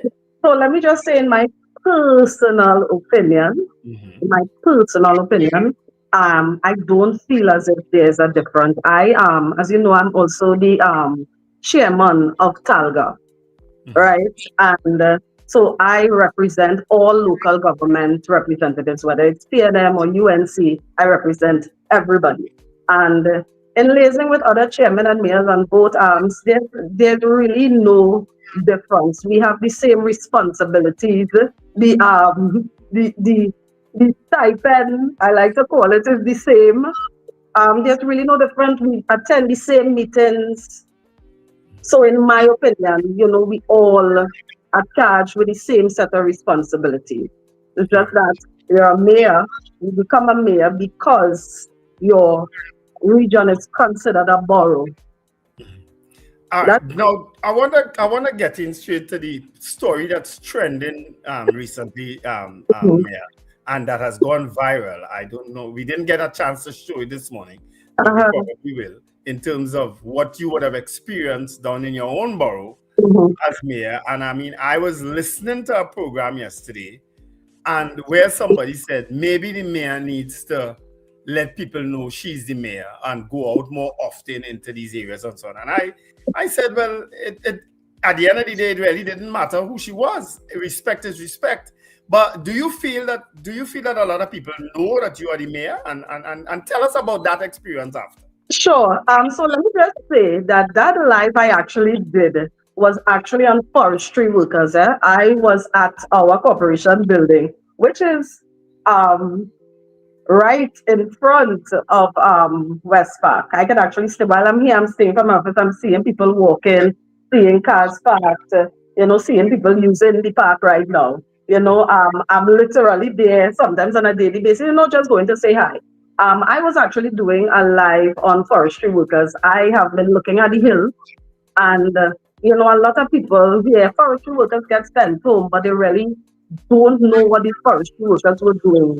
They were cutting tracks to make sure that these fires, don't hop to people's home. We're in the dry season and there's going to be bushfires, right? And my concern on that live was what is in place. I remember as a child, seeing a bushfire because I lived in a community where I lived on the flat, but there were hills, and I remember seeing bushfires, burn people's homes flat to the ground. So that was the live, and then where I was standing, I could see West Park. I was on the balcony and I could see West Park. So I ended up talking about an experience I had and some of the challenges that we have faced to get West Park to where it is. That incident would have actually happened when I had just become mayor, a couple of months in.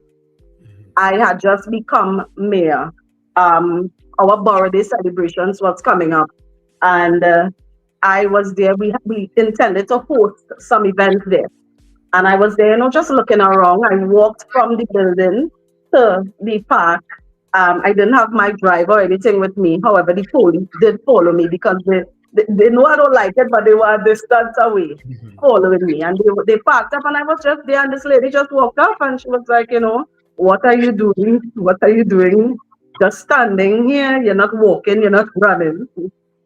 You're not doing anything. You're just standing. So, I was like, and she had a cute puppy, a real cute puppy. I was like, who gave you the authority to ask me that? And she points at the borough building and she's like, because as I told you, the building is right in front. And she's like, the people in that building.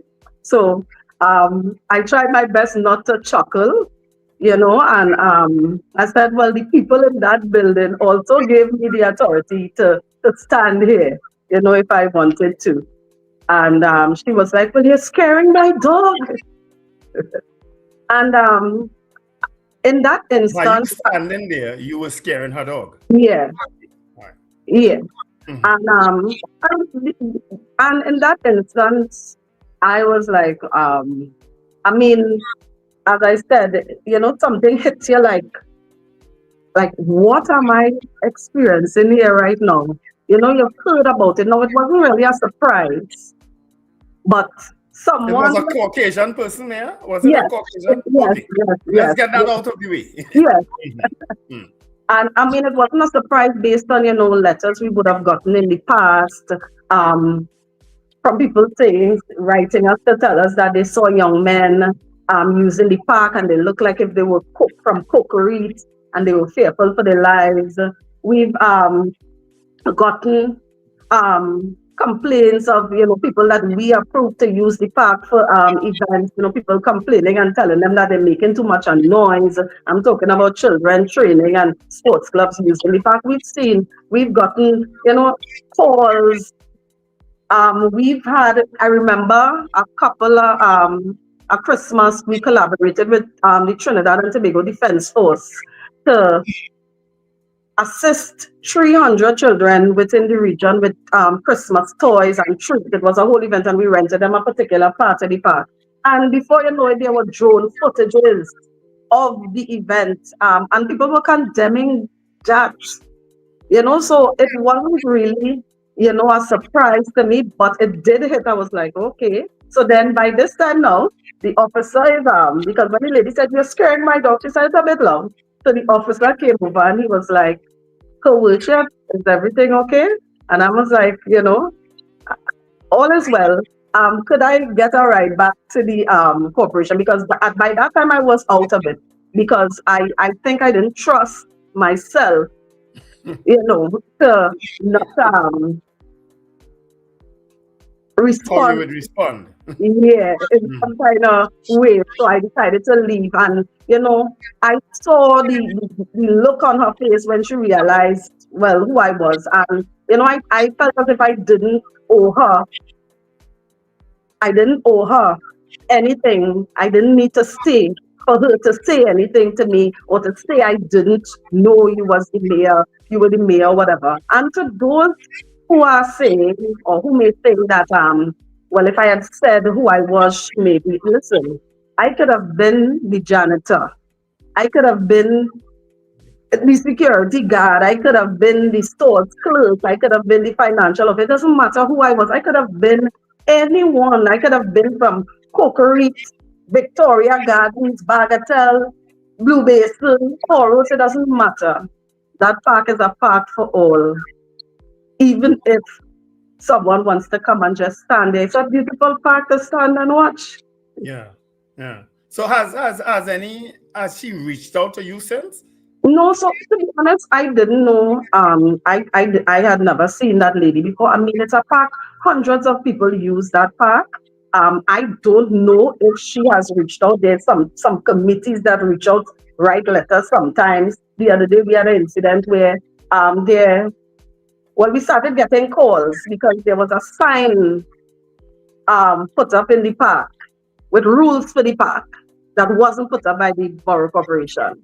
No long talking, a whole set of different rules. And listen, that was done in the matter of no time because all the clubs that use there, these, especially the schools, they were like calling, like, how do we tell the children not to be loud while they're training, while they, and as a matter of fact, that's how we found out that a sign was placed there. So I took it down and, I let our engineers and the relevant persons make the relevant calls and let them know to come and get the sign. You understand? Because, when I think about parks in Port of Spain and different places, to me, I know it's a new park in Diego Martin, but to me, I don't think that someone would put God out of the thought and go and put up a whole sign in a park in Port of Spain with rules for the park without the borough's permission. As a matter of fact, it's the borough that makes the rules for the park. So I have to take that down, and I'm not the I don't think I am.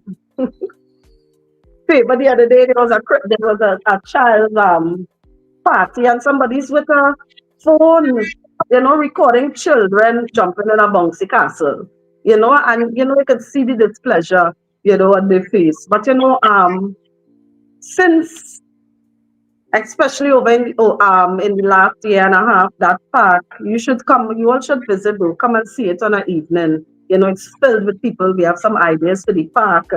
I have no intent to mention right now, but we have some great ideas for the park. The park is filled with people from all over the region and outside, and it's going well. Well, Mayor, as someone who sat in the council in Port of Spain, I'm very familiar with that area because it's a gift from Port of Spain Corporation. From Those lands. Yes, that should be noted. It is a gift from Port of Spain. It was actually, as a matter of fact, Port of Spain fought to make sure that land remained. Yes. And the mayor, he said he had to fight Wassa to get that land. Correct. And yes. The former MP and Prime Minister of former Prime Minister of Trinidad and Tobago, Dr. Keith Christopher Rowley, he invested, a lot of his energy. As a matter of fact, that park is part of his legacy. And it was always supposed to be a park for all, and I feel as if it is my responsibility, myself and the council, to make sure that it remains that way.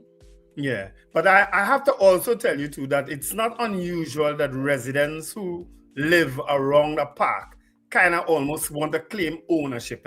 We have that has been the experience in Port of Spain also too.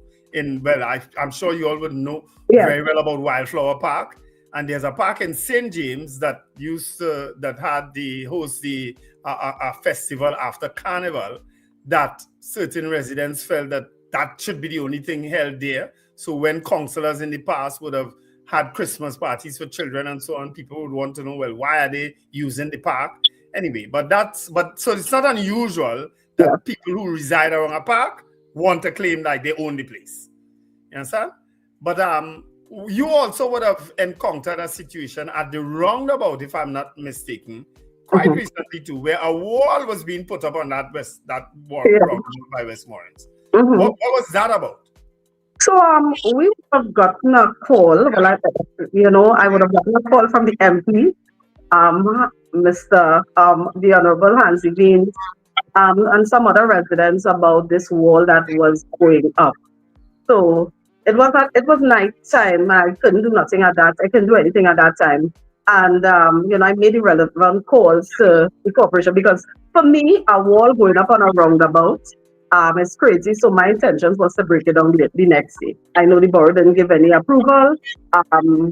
As far as I was concerned, the Ministry of Works didn't give any approval. even though I hadn't gotten official correspondence from them at that time. And I was on my way. The next morning, my CEO went first to advise them, and then I proceeded to go there with a crew to break it down. I arrived first, and the crew was on the way. When I arrived, I saw the minister Eli, the crew there, and he said, I was trying to get your number to get onto here to find out, if you gave approval for this before we do anything. And I'm like, of course not. I said, as a matter of fact, I'm here to break that down, And like I was literally going to be with a sledgehammer helping the team break it down, and being honest. And he was saying, Mayor, you don't have to worry. Once you haven't given any approval, the idea is we breaking this down. I said I would never give approval to something like this. And the people who were building it actually broke it down. It was there's a sign in the middle of there. I think it was put up by I don't know. I think it's Junior Sammy. A little sign that was there for many years, and I think it was them that started. I don't know who they got the approval from, but it wasn't the borough, and that couldn't stay. And we agreed. Eli and I, we spoke. We agreed. He was like, let's make sure and get the pictures, get the video footage to let the people know that it is being assessed. And what we had to do, I did my post, he did his post, but because of where that is located, it falls under Ministry of Work. So for any further investigation and all of that to find out who would have granted them approval, that would have been for Mr. The Honorable Minister to follow up on. Okay. What are some of the other challenges you face in Diego Martin? Well, what are the achievements you have made in Diego Martin, and some of the challenges, of course, you face in Diego Martin thus far? I want to start with the challenges first, because the challenges at this time, outweigh what we intend or would like to achieve. What we are seeing right now in Diego Martin, and probably across all PNM corporation, PNM RAN corporation, is a drastic cut in our budgets. In 2025, which would have been 2024 to 2025, which would have been the last budget that the PNM government would have done, you would have seen most corporations got between 17 million to 20 million.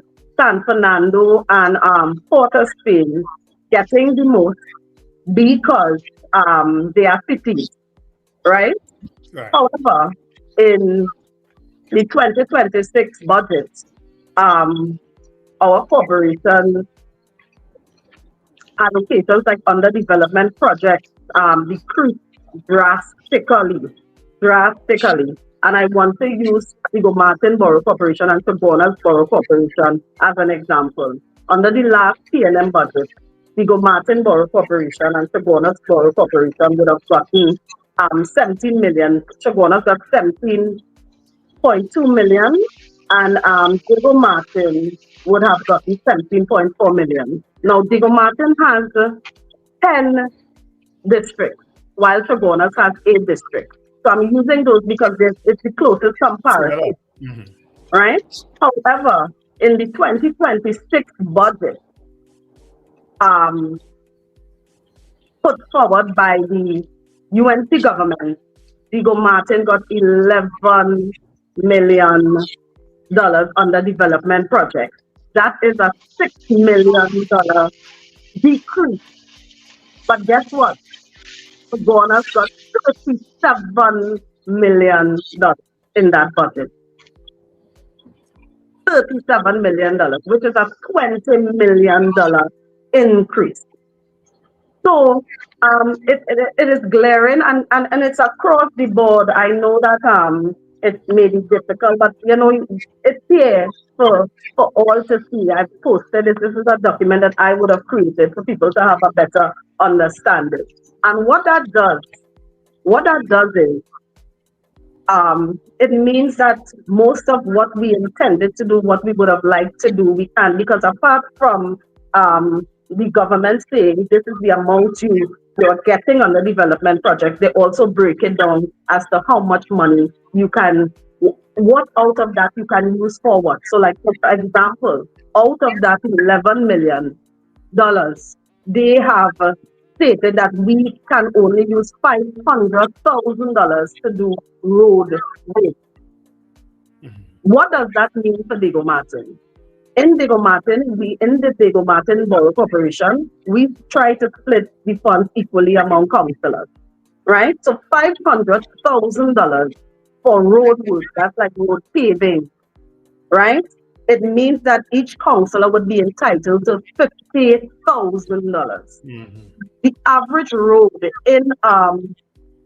road costs us anywhere between $100,000 to $150,000 to pave, and that's a short road. So this means that a councillor who has 10 roads to pave, where her residents, his or her residents are asking her to pave roads. Some councillors have more than that. They can't pave one. That is what we are subjected to.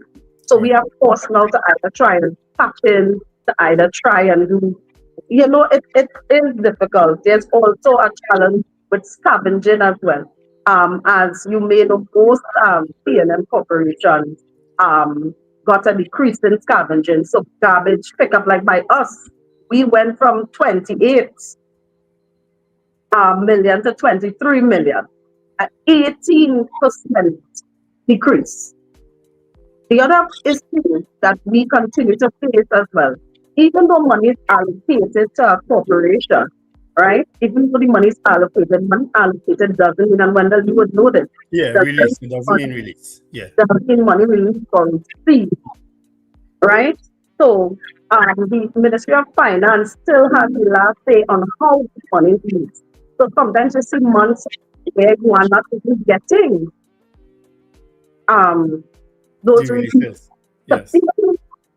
Contractors to pay for the services. So that is some of the challenges. Our biggest challenge right now is getting the reps from the street to attend our coordinating meeting. Now, Wendell, you may also know this as well. Coordinating meetings are not by the way meeting. It's actually a municipal corporation act. Yes. It's mandatory. Can be held any amount of times a month. However, most corporations have these coordinating meetings once a month. And these meetings are with the different ministries, reps from Ministry of Works. At least 4 reps from Ministry of Works should be attending this meeting under drainage, somebody for drainage, somebody for transport. There's a TSTT, TNTech, water, all these different places. And of late, in the last 9 months, we have seen little to no attendance of any of these agencies. And it's important that the people attend these meetings because a lot of people aren't aware. The West main roads don't fall under boroughs. Yeah. Highways don't fall under boroughs. Water leak, TNTech lights, repairs don't fall under boroughs. However, your residents doesn't know that, the birds still don't know that. So they contact the councillors all the time. And we are not going to turn them back. Our council is not going to turn them back. They turn the information and pray that they show up at the meeting to be able to pass information onto them, to collaborate with them. It's there's a reasonable forwarded thing. So let's say WASA has something to fix, but they can't get WASA police.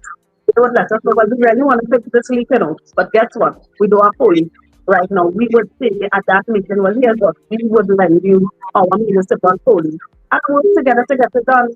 But last week, Thursday, we had 2 representatives at that meeting, and they were from this and TPS. Nobody from WASA, nobody from TPS, nobody from Ministry of Works, and I think it's liberal.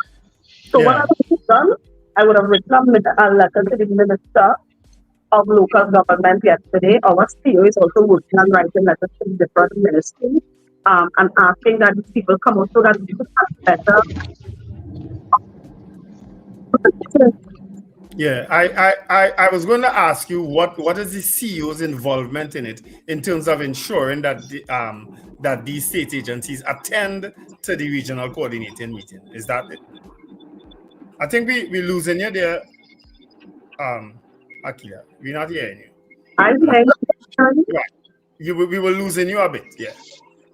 So Diego Martin Borough Corporation last year had 3 people. However, it's important to note that every single month corresponds with 2023 informing them of the meeting type minutes from those meetings are sent. So they can supposed to be attending can do and bring updates for us. So so that they are informed.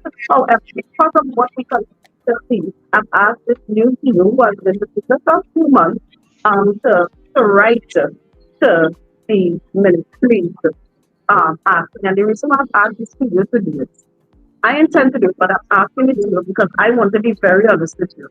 Let us come out from a PNM mayor or a council at this time and going to these ministries.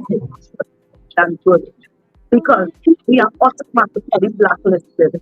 Even right now, in terms of people asking for recommendation letters and stuff to go on site jobs, I have to give them a disclaimer and say, I have no problem with doing this for you, but be mindful. And being a recommender for you may cause you to be blacklisted. You may not get to that. So if I may interject, you're basically saying that the PNM corporations are blacklisted. Is that what you're saying? And you're saying that they are being penalized because they're opposition regional corporations or boroughs in terms of budgetary allocation. You're saying that, right? That's what I'm saying. And but my question then, because if what you are saying is that this government is being punitive or vindictive against opposition led corporations or boroughs or cities, in comparison to government-held opposition, corporations and cities, then why has not your party, which is the People's National Movement, not taken it to court? Of course they have. I don't know if you follow Parliament, but those things have been brought up as a matter of fact. These are questions that have been put to the government that are not being approved to be asked by the Speaker of the House. It has been on the press conferences. This has been a topic. Whether you would know this, my page is full of information.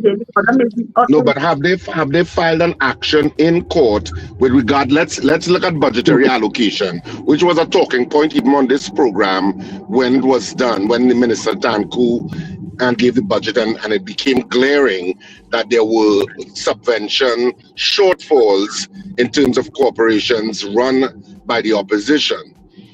Did the PNM, and this is a specific question, did the People's National Movement file an action in the High Court questioning whether in fact this was a breach of the financial rules with regard to what is the matrix point that the government was using to allocate, and whether this was a breach, for example, of equality of treatment provision under Section 4D, or whatever argument you wanted to make from a constitutional point of view? Did they go to court?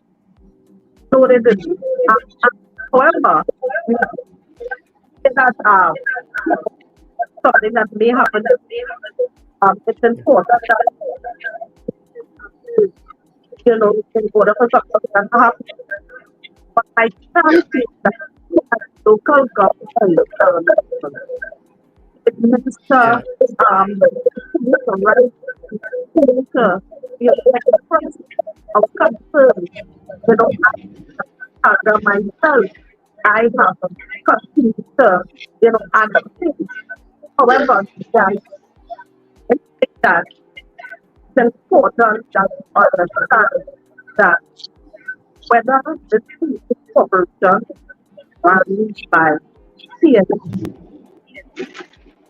by frequency, I'm not saying that going to court would have been easy because it's a difficult argument from a legal point of view with regard to budgetary discretion, which a Minister of Finance has. But if you suspect that it's a vindictive approach that affects your burgesses, then to me there is an onus to let the court review it, even if you do not succeed. But it shows that you are not just going to accept. And in my opinion, the PNM accepts and the UNC fights. Yeah, well, you would have made that comparison before, Richard. But I think what the mayor is saying is that at the end of the day, the parliament is the highest court in the land, and these matters were in fact raised in the parliament, and they were not entertained by the current speaker of the house. That's what she said. But apart from that, yes, but a court of law, the highest court really is the Privy Council. The parliament presumptively has the power to enact legislation that could override a court decision, but ultimately the court system can overrule what parliament has said. Okay. Yeah. And say no, it's bad law or it's unconstitutional law. I understand where you're coming from. What I would say is this: whether this corporation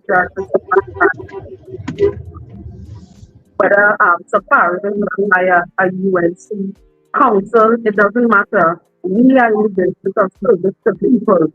Right? When we held a Bible, every single one of us, all of us who did office, whether you're a councillor, alderman, a mayor, a chairman, a minister, a MP, we all who held a Bible or whatever they held and promised to serve people. When you were making that service, wasn't I promised to serve you went to people or the PNC promised to serve the people of Trinidad and Tobago. And it is important that it doesn't matter what political side you're on. The PNM didn't do it based on the justice. We all got equal shares, all corporations got equal shares. Yeah, which is the proud legacy of local government, for at least for me over the years, that regardless of who you vote for at the end of the day, representatives always come together and do what's best for the entire community. That's how I've known local government to run, And I want to say this way. I'm saying, wait, if I may interject, all of what you're saying there, Wendell, and what the Mayor Worship just said about, you're serving all of the people, that's all wonderful and altruistic and theoretical. But the reality is, if you do not get your proper budget allocation, your burgesses are going to suffer. Mm-hmm. It's just like the state of emergency, if I may make the comparison. You did a break after the 6 months, and then you're coming back with another state of emergency. That, on the face of it, looks presumptively like an abuse of the system. Just like the budgetary allocations, which may be considered abusive to opposition-held corporations. But if you do not manage it in a clear and coherent, intelligent argument before a court to say, well, look at this issue. Then you spin it up in mud. You're saying, well, I'm going to parliament and we're going and talk and we're going and quarrel with each other. What is that? And then talk altruistically about, we are here for all citizens, regardless of what party they vote for. Obviously, the UNC has a particular slant in how they see governance. And if you want to make it fair, according to what you have said, so I'm not even saying what I think, I'm saying according to what you said, then you have to fight for that position. Or at least your party has to fight for that position. And I'm not so sure that the PNM is fighting for anything except having an opposition conference every now and then and, making grand statements that they hope makes the media. And that's it. Maybe I'm wrong. Well, you just got free advice, legal advice there, Mayor. Yeah, the party needs to be a little more active. That is what he said. But Mayor, we have to leave it at this point in time. I want to thank you so much for joining us. Anything you'd just like to share before we go? Anything you'd like to share before we go? Richard, silence your microphone. Yeah. Go ahead, Mayor. Thank you all for having me. What I want to throw in is that I agree that it's important that we fight. We are fighting. However, it's important as well that the people of this country, the people of Trinidad and Tobago, help us in this fight. We can't do it alone. It's impossible for us to do it alone. And until the people of Trinidad and Tobago stand up to the injustices that is taking place under this government and support the people that are fighting for them, we won't lose it as we need. So again, I want to say thank you for having me. I appreciate their time, and may God bless and every one of you. All right, Mayor. Thank you very much for sharing the time with us this morning. All right? Have a great day. Of course, that was Mayor Akeliah Glasgow Warner, Mayor of the Borough of Diego Martin, first Mayor of the Borough of Diego Martin, telling us about her challenges and, of course, that Karen/incident that she encountered personally. She didn't hear about it. She encountered personally down at Westvale Park. My God. Well, that was the first good mayor choice that the People's National Movement made that I support totally. I hope that next time it comes wrong to the mayor of Port of Spain, that they realize that the next mayor is right here on this platform. All right, Richard. We have one for Arima also. All right, Richard go make a good mayor. Telephone on mayorship. People be going for the news. It's late, but coming back.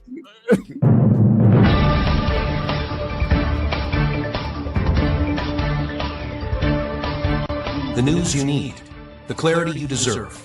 Local, regional, global. This is Net Radio News Now. This is News Now for Tuesday, the 3rd of March on New Era TT Radio, Net Radio, and Gael Caribbean TV. I'm Derek McMillan. Hello, everybody. Trinidad and Tobago will receive $3.5 million in grant funding over 4 years to address land degradation and strengthen climate resilience. The funding from the Global Environment Facility will support the Bioresilience Project, focused on nature-based solutions in the agriculture and tourism sectors. The Ministry of Planning, Economic Affairs and Development said the project will be coordinated through its Environmental Policy and Planning Division in collaboration with the Food and Agriculture Organization. Implementation is being led by the University of the West Indies, St. Augustine. The initiative includes rehabilitation work in the Coroni watershed and support for sustainable land management. Planning Minister Kennedy Swarat-Singh said the project reflects government's commitment to environmental sustainability and climate resilience. Minister of Homeland Security Roger Alexander says there are no missing files at the ministry concerning firearms dealer Brent Thomas. His response follows a report in the Sunday Guardian which claimed the state's file on Thomas had gone missing and was discovered after the UNC assumed office. Speaking to The Express, Alexander said the ministry does not keep criminal investigation files. He stated such matters are handled by law enforcement and the Director of Public Prosecutions. Alexander added he has spoken with Police Commissioner Alistair Guevara, and both are unclear which file is being referenced. He said the matter involving Brent Thomas remains with law enforcement. The estate of Akeliah Charles has been awarded $1.15 million in damages for breaches of his constitutional rights. In a ruling delivered last week, Master Sherlan Pierre assessed compensation after the Court of Appeal of Trinidad and Tobago and the Judicial Committee of the Privy Council found the statutory denial of bail for murder unconstitutional.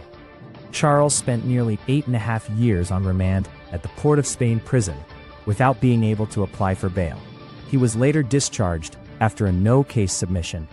The court awarded $700,000 in general damages and $450,000 in vindicatory damages, and ordered the state to pay legal costs. The ruling established that accused persons have a constitutional right to apply for bail, even in murder matters. Tobago House of Assembly Chief Secretary Farley Augustin is renewing his call for greater autonomy for Tobago, with a focus on food security. Speaking at a news conference, Augustine said recent supply shortages highlighted the island's vulnerability and the need to strengthen local production. He said Tobago must develop warehousing, factories, and storage facilities, and challenge the private sector to invest in the sector. Augustine also reiterated plans to modernize the Scarborough port to allow goods to be shipped directly to Tobago rather than routed through Trinidad.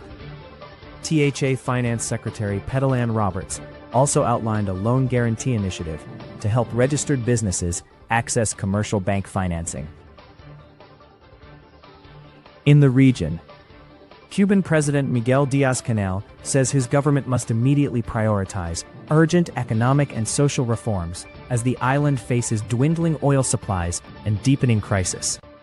Speaking at a meeting of the Council of Ministers, Díaz-Canel linked the push for change to expanding business and municipal autonomy and trimming the state apparatus, according to state-owned media. Prime Minister Manuel Marrero Cruz said Cuba's current priorities are food production and stabilizing the power grid amid continuing outages and fuel shortages. The island has implemented austere fuel-saving measures, including reductions in public transport and shifts to online classes as energy supplies tighten. The crisis comes as Cuba endures heavy pressure from tightened U.S. sanctions and a halt to Venezuelan oil shipments, contributing to one of its most severe economic challenges in decades. In international news, 3 days into U.S. strikes on Iran, President Donald Trump says the goal is to destroy Iran's ballistic missile capabilities, nuclear program, and support for proxy groups aiming to protect the U.S. and its allies. Trump has not outlined what Iran's government or leadership should look like after the strikes, leaving his endgame unclear. Over the weekend, he hinted at regime change, praising the deaths of key Iranian leaders, but offered no guidance on succession plans. Secretary of Defense Pete Hegseth said the operation is not intended as a regime change war, but described it as a successful military effort. Senior officials continue to provide differing views on the scope and long-term objectives of the campaign. And that's the main stories in the news at this time. That was News Now. Stay informed with New Era TT Radio, Net Radio.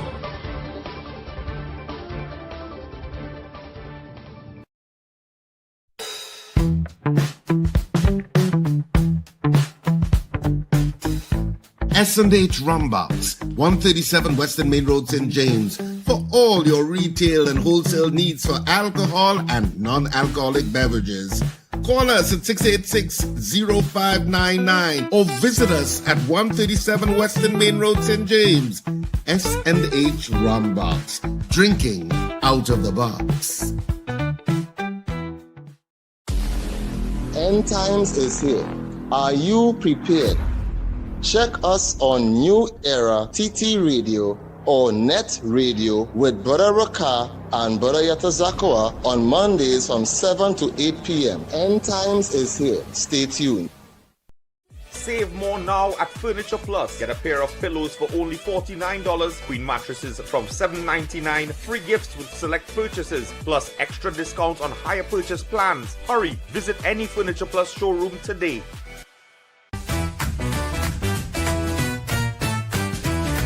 Advertise with us on New Era TT Radio, the fastest growing streaming platform for talk in Trinidad and Tobago. Audio and video ads welcome. Elevate your brand with us. Connect with us at newerattradio@yahoo.com or call us at 299-5156. Now what are you waiting for?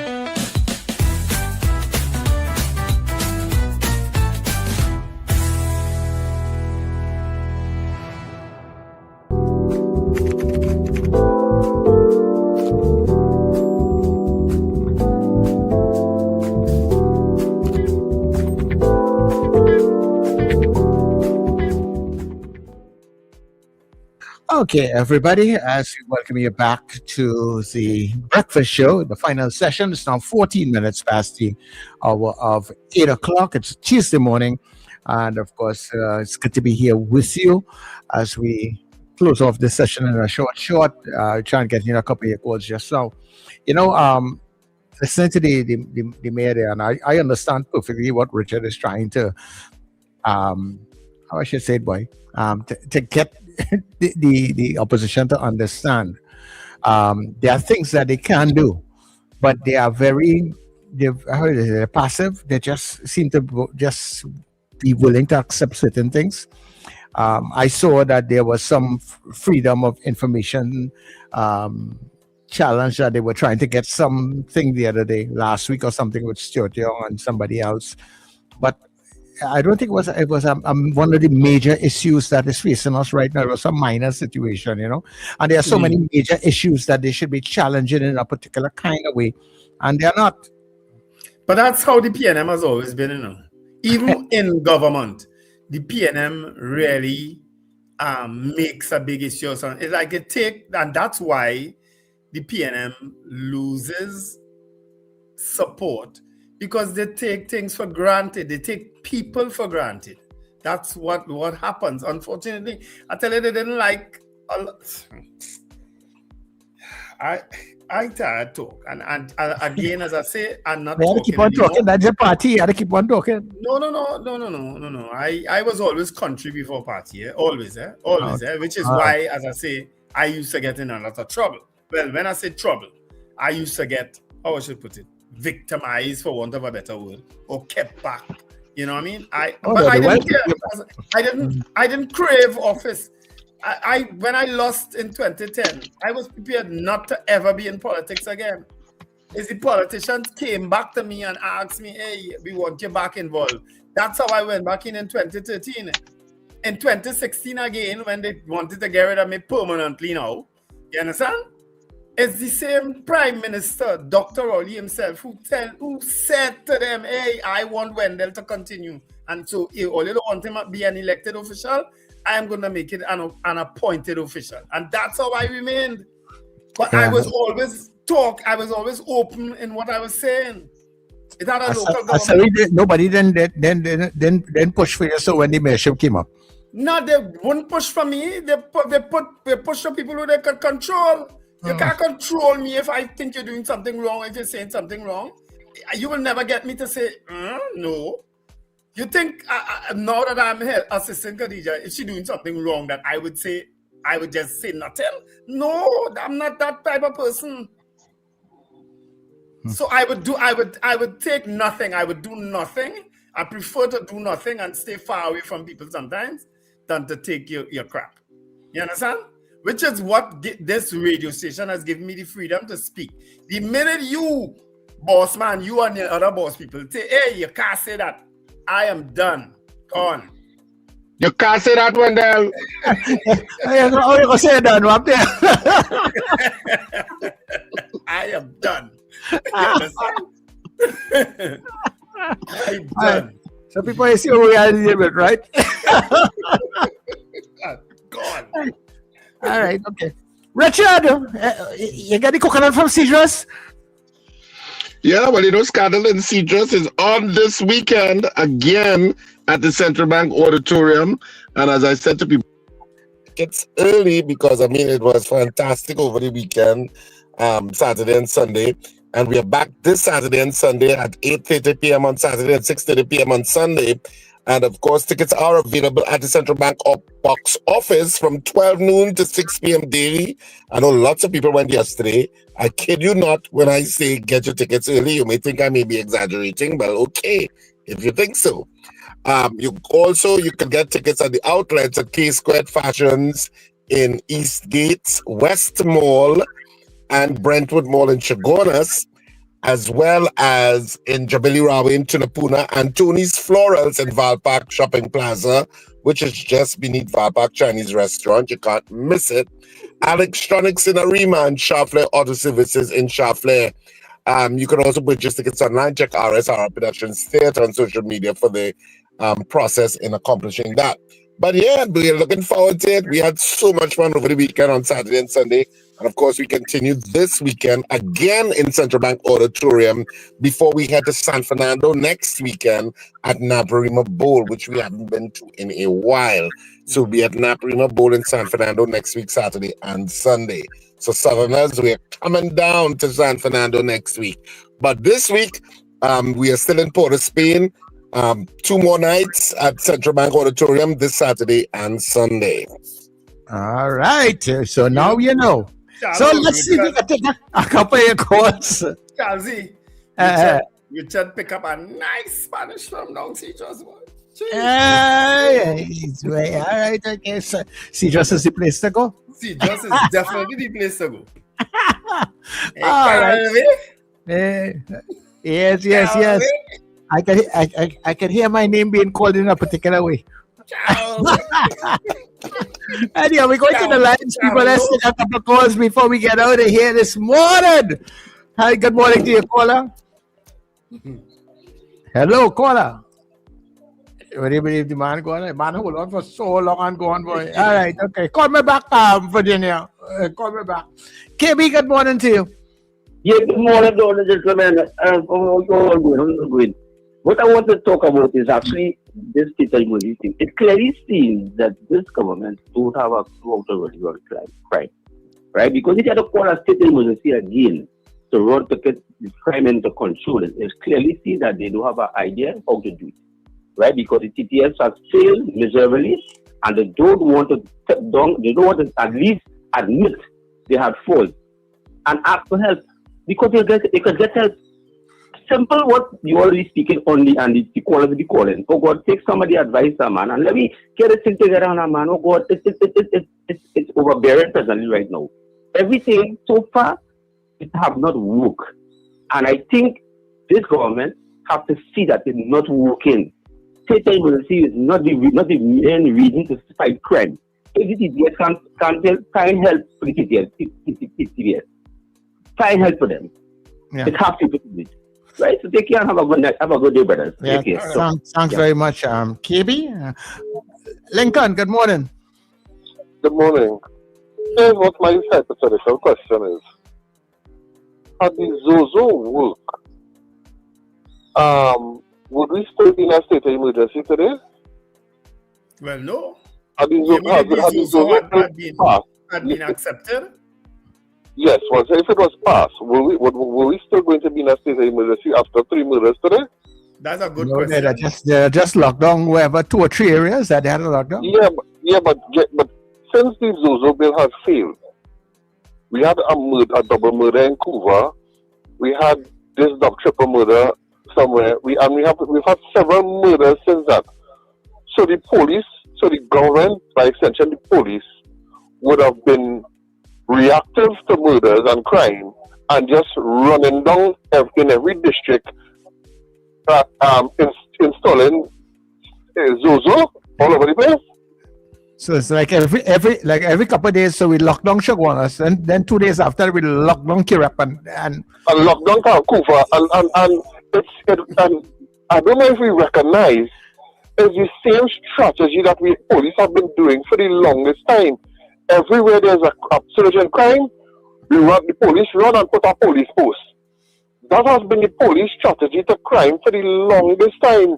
Reactive crime fighting strategy, which is to run and put up a police post and coil the thing for a little bit, and they does nothing to detect, nothing to deter. The strategy to deter was police driving around with their lights on all 24/7. Right?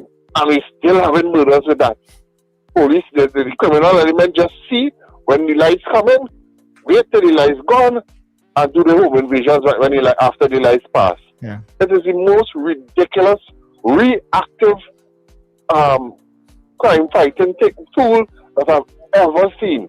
What can you do now that there's a state of emergency that you could not have done if police were really, and you're right, Wendell, if police were really using intelligence, if police were using CT cameras. Cut that man off. Yeah, Lincoln, if the people was using intelligence. No, what I'm saying, if they were really using intelligence, what could they have done? What can't they do now that they need a SOE to do? Because if they were using investigation, if they're using all the tools that they have at their disposal, you don't need a SOE to detect crime. You don't need a SOE to arrest people, to find criminals, to build a case. The biggest problem the TTPS seems to be having is gathering evidence and building a proper case. All they want to do is lock up people so that the society feels that the police working and the police work is relevant. Yeah, That's all they want to do. Nothing long term, nothing concrete that the court could convict on. And then, of course, we have the next element where when they find... By the way, I want to ask a question. I want to appeal to the police commissioner and all the relevant authorities. You see that $300 million in drugs that they allegedly find in a boat in Caroni? I would like them to go back and double check and make sure they please. Yeah. Somebody go back and make sure that it's still there, please. Although they never showed us pieces of wood. Yeah. Although they never showed us it in the first place, that they showed us some packages. I never seen no drugs. Nobody opened the package. I seriously question if that fine was a valid fine, but I digress. Right? But I'm serious about my request that somebody goes back and make sure that there's no pallet of wood that replace the drugs that there. Because this is a matter of 1 weekend, or they could thief drugs from a police station. It makes me question the integrity of the evidence room, the integrity of the police that is there, securing the evidence room, and the procedures. I know they boasted a while ago that police station have cameras, but like the charge room have cameras, but the evidence room like it doesn't have any cameras. The whole thing just messed up, and then a hot mess. Hello, good morning, gentlemen. Yeah, thanks very much. TTPS is hopeless. I don't know how many times I can tell you that. The TTPS is hopeless. Hopeless. But Lincoln raised something there, and I feel maybe media people, when they go to these, when they are called to these press briefings, Mr. Billy, I come into when like how they got all these packets of drugs and everything nicely packaged and stuff. Ask the police to open one of them thing and let me see what they have inside it really and truly now.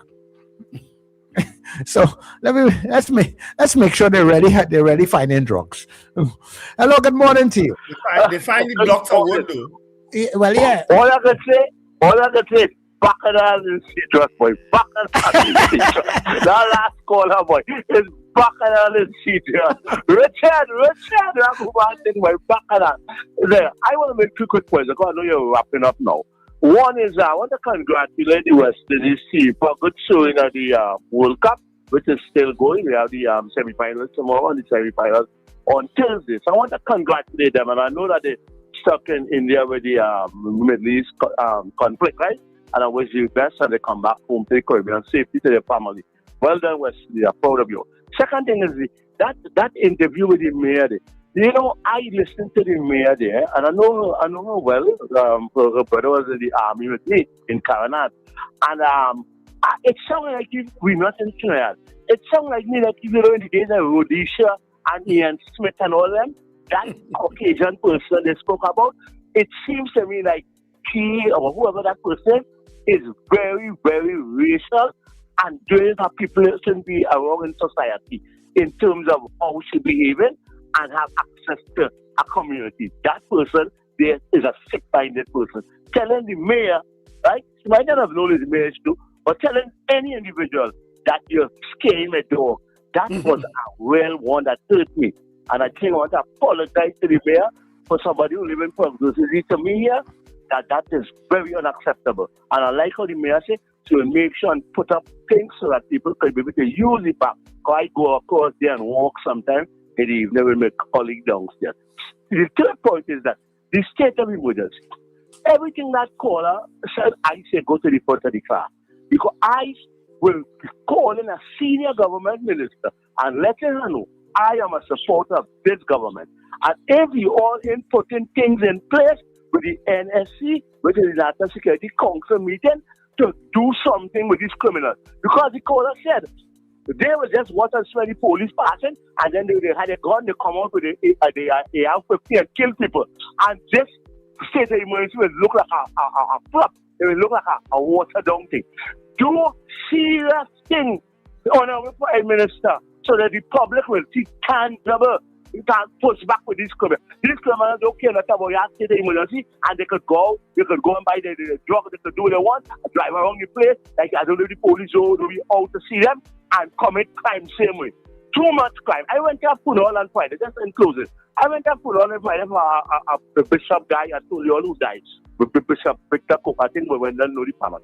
And I was sitting in a place because the area is very narrow. My wife and myself advised that we should stay down and wait until the procession come down, and we will walk with them. Sitting, there was a young man sitting somewhere there in a bar they called Jeff Bar. I think Wendell will know that place I'm talking about. Next, the calendars have a place there, and then they had Jeff Bar. And there's a young man was sitting there. When they showed me the photo, I remember my wife said, yes, that young man was sitting right there. You know, he went somewhere with his grandmother over the weekend here. When Friday was the funeral, by Saturday into Sunday morning, that man is a dead man.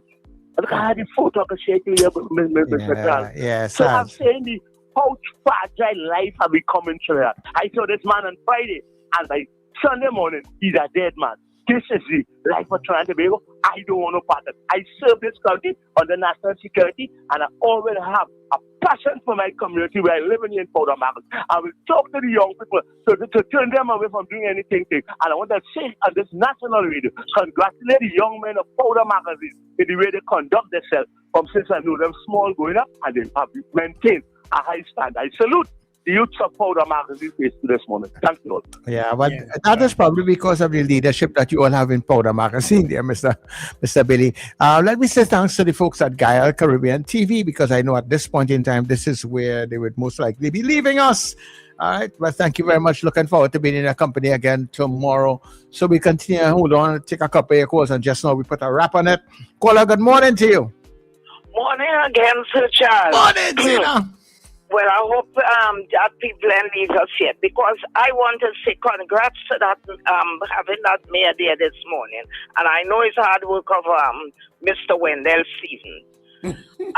Listen, I listened to her carefully, and my suggestion to all the get PNM mayors, you all come together and call a press conference, and I mean on a TV station that the nation will be listening to.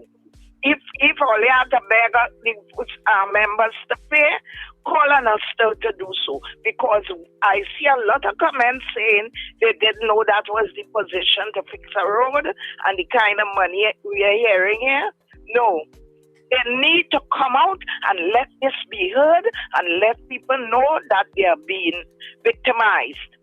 And when I heard she said that the representatives don't attend meetings from all these different areas, I know in Arima they always say the police will be at the meetings when they advertise it. So if they don't even have a police representative at those meetings, how they will know what's going on? They want to fix crime? They want to fix crime? They need to come out and reinforce what she said this morning, and all the mayors need to come together and let the nation know who didn't read it and think she holding up there. Well, I read it. I know it. Did this about the disparity of funds to the different corporations. A proper lawyer needs to be taken. I don't want to lose Richard on this station. We need somebody to go somewhere. So he has to stay here. Yes. PNM had Marvin Gonzalez, Penelope Beckers Robinson, Colin Robinson Regis, Keith Scotland, Faris Alwari, Kareem Marcel. They are all attorneys, you know. Stuart Young. You have 3 senior counsels in there. And that is where leadership comes in. That's why I told you I wrap up my thing and I put it to the bottom of the disclosed basket. My T-shirt. Oh, Lord. Leadership is important, and to face this government in power, we have to have somebody who is very I don't care what all you say. I know they need somebody very vociferous and jumping on things as they happen and bringing it. Don't wait for Parliament, because in Parliament it's being shut down. They cannot speak. So what? And they are the ones who take the lead. And that is why I talk about imagine. If they know something is wrong, call out your people and let us say once you get permission and let the people know what is going on.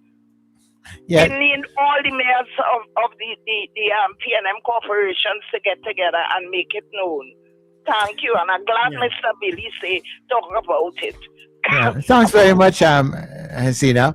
You know, I really feel it for the there are some people who are in public service for the ride, but you see the ones who really just work real hard and have to be going through all of these kinds of things to get things done for the people.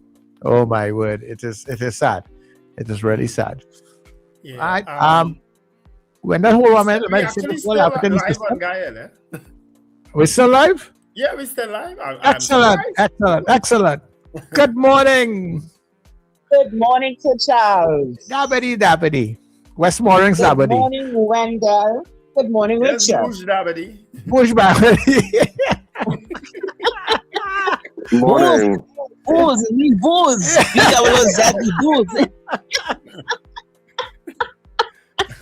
Anyway, you know, the Homeland Security Minister said a few weeks ago when the media was speaking to him about what they're going to do in place of his also. Yeah, it's a surprise.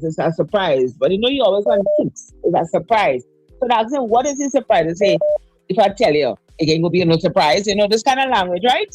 Okay. The Prime Minister 1 week ago said at the CARICOM Summit, our crime went down by 42%. Right? 1 week ago, now Carnival finished like 2 weeks ago, the Homeland Security Minister, the Commissioner of Police, and or whoever else said, Susan Martin too, I think, they said that this was the best ever carnival, safest carnival, even though they had a couple murders Juve morning, right? Yeah, that is something from the script book. Right. Safest carnival. But 1 week again now, today, we hear the Prime Minister saying, well, she actually going based on what the police says, right? That we're having an SOE because of the amount of crime. So what was different last week when they went on an international scene, and the week before when they tell the whole world that our carnival was the safest? Now, the Commissioner of Police, I had my reservations against him for a while now, and he is living up to what I am thinking about him. He came from intelligence, so I guess he was a shoo-in. He's supposed to have known everything that was taking place because you are in the intelligence department, right?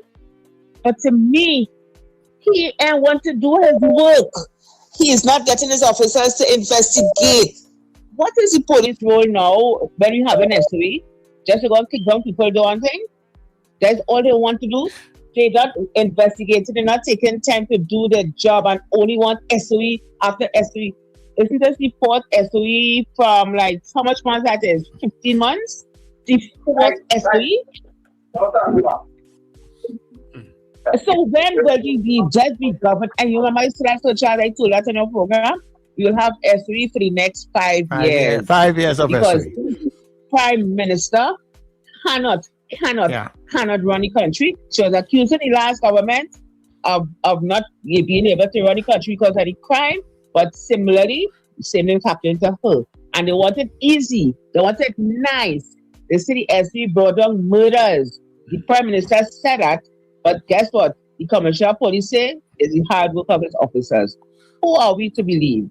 All of them is a joke, you know. Well, anyway, I just fed up. SOE without a state of without a curfew, to me makes no sense. It makes no sense. So, Kamala, you fly high, lady. Keep on going with SOE. You all have a wonderful day. I'll talk with you later when your program starts. All right, okay, no problem. Our society is sick. We are wounded. We have too much hate. We have too much selfishness. We have too much ungratefulness. We have too much deceit. We have too much. That businessman who was killed in Arima last night had nothing to do with criminals or gangs or anything. So, you understand? It probably had nothing even to do with a robbery that gone wrong. You understand?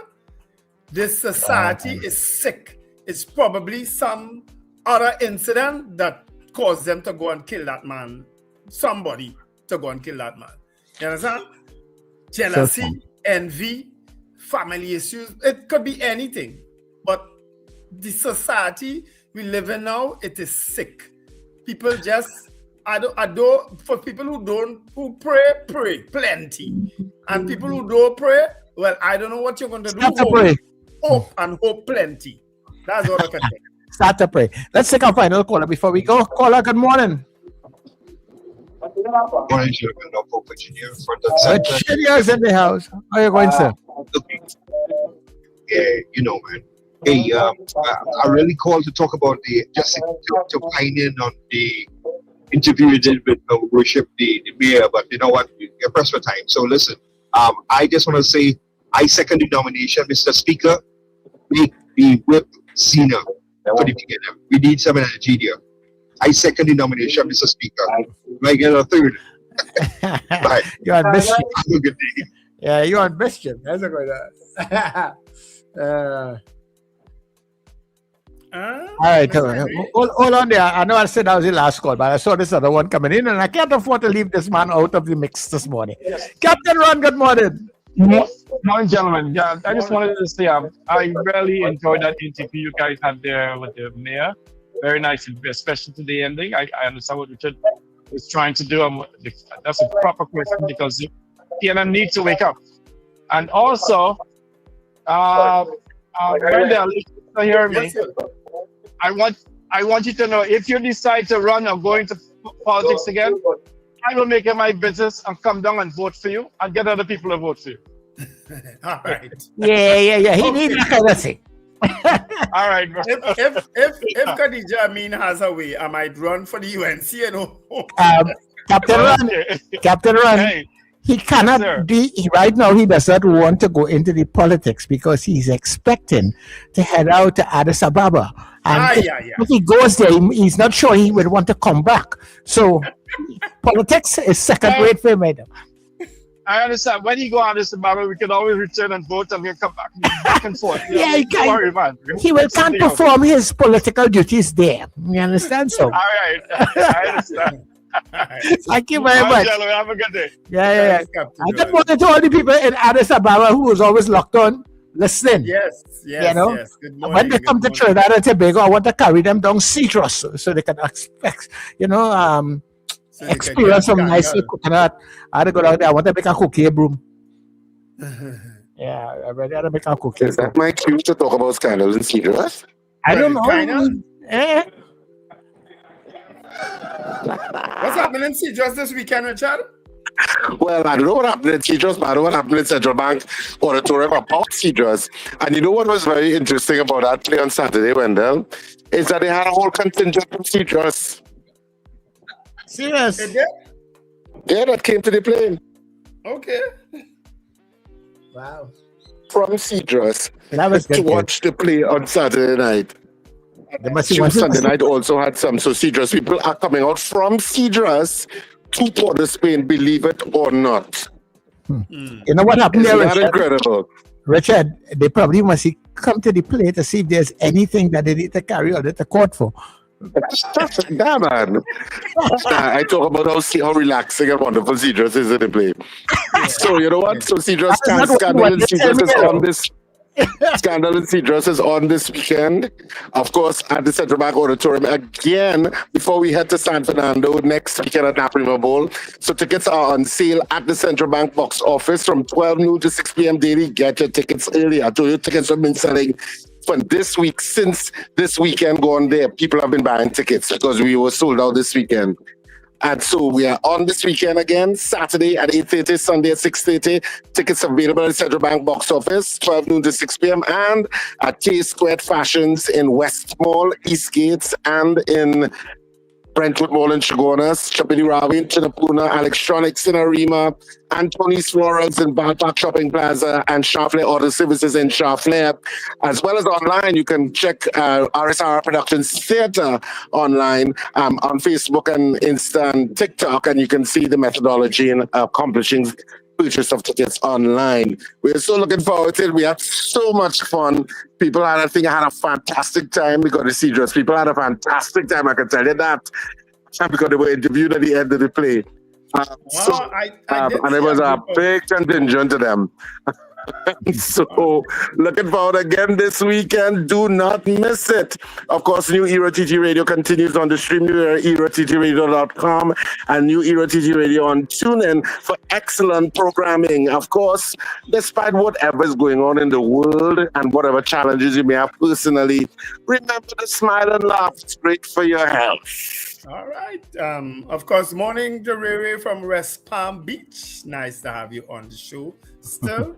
And to all you wonderful folks who chatted and contributed to today's program, thank you very much. Thank you, Mayor Akeliah Glasgow Warner, for joining us on the breakfast show. I'm sure your interview this morning will also go viral, just like your Karen incident.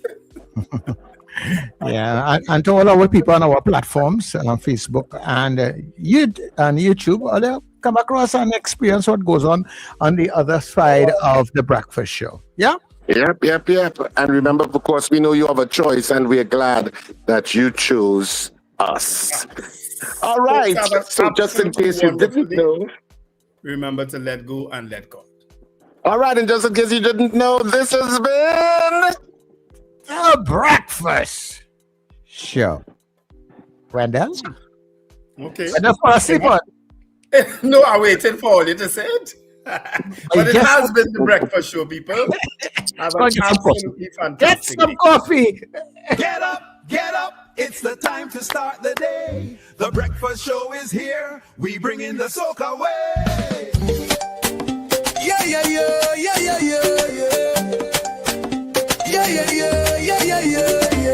Wake up, it's a brand new dawn. The breakfast show got the vibes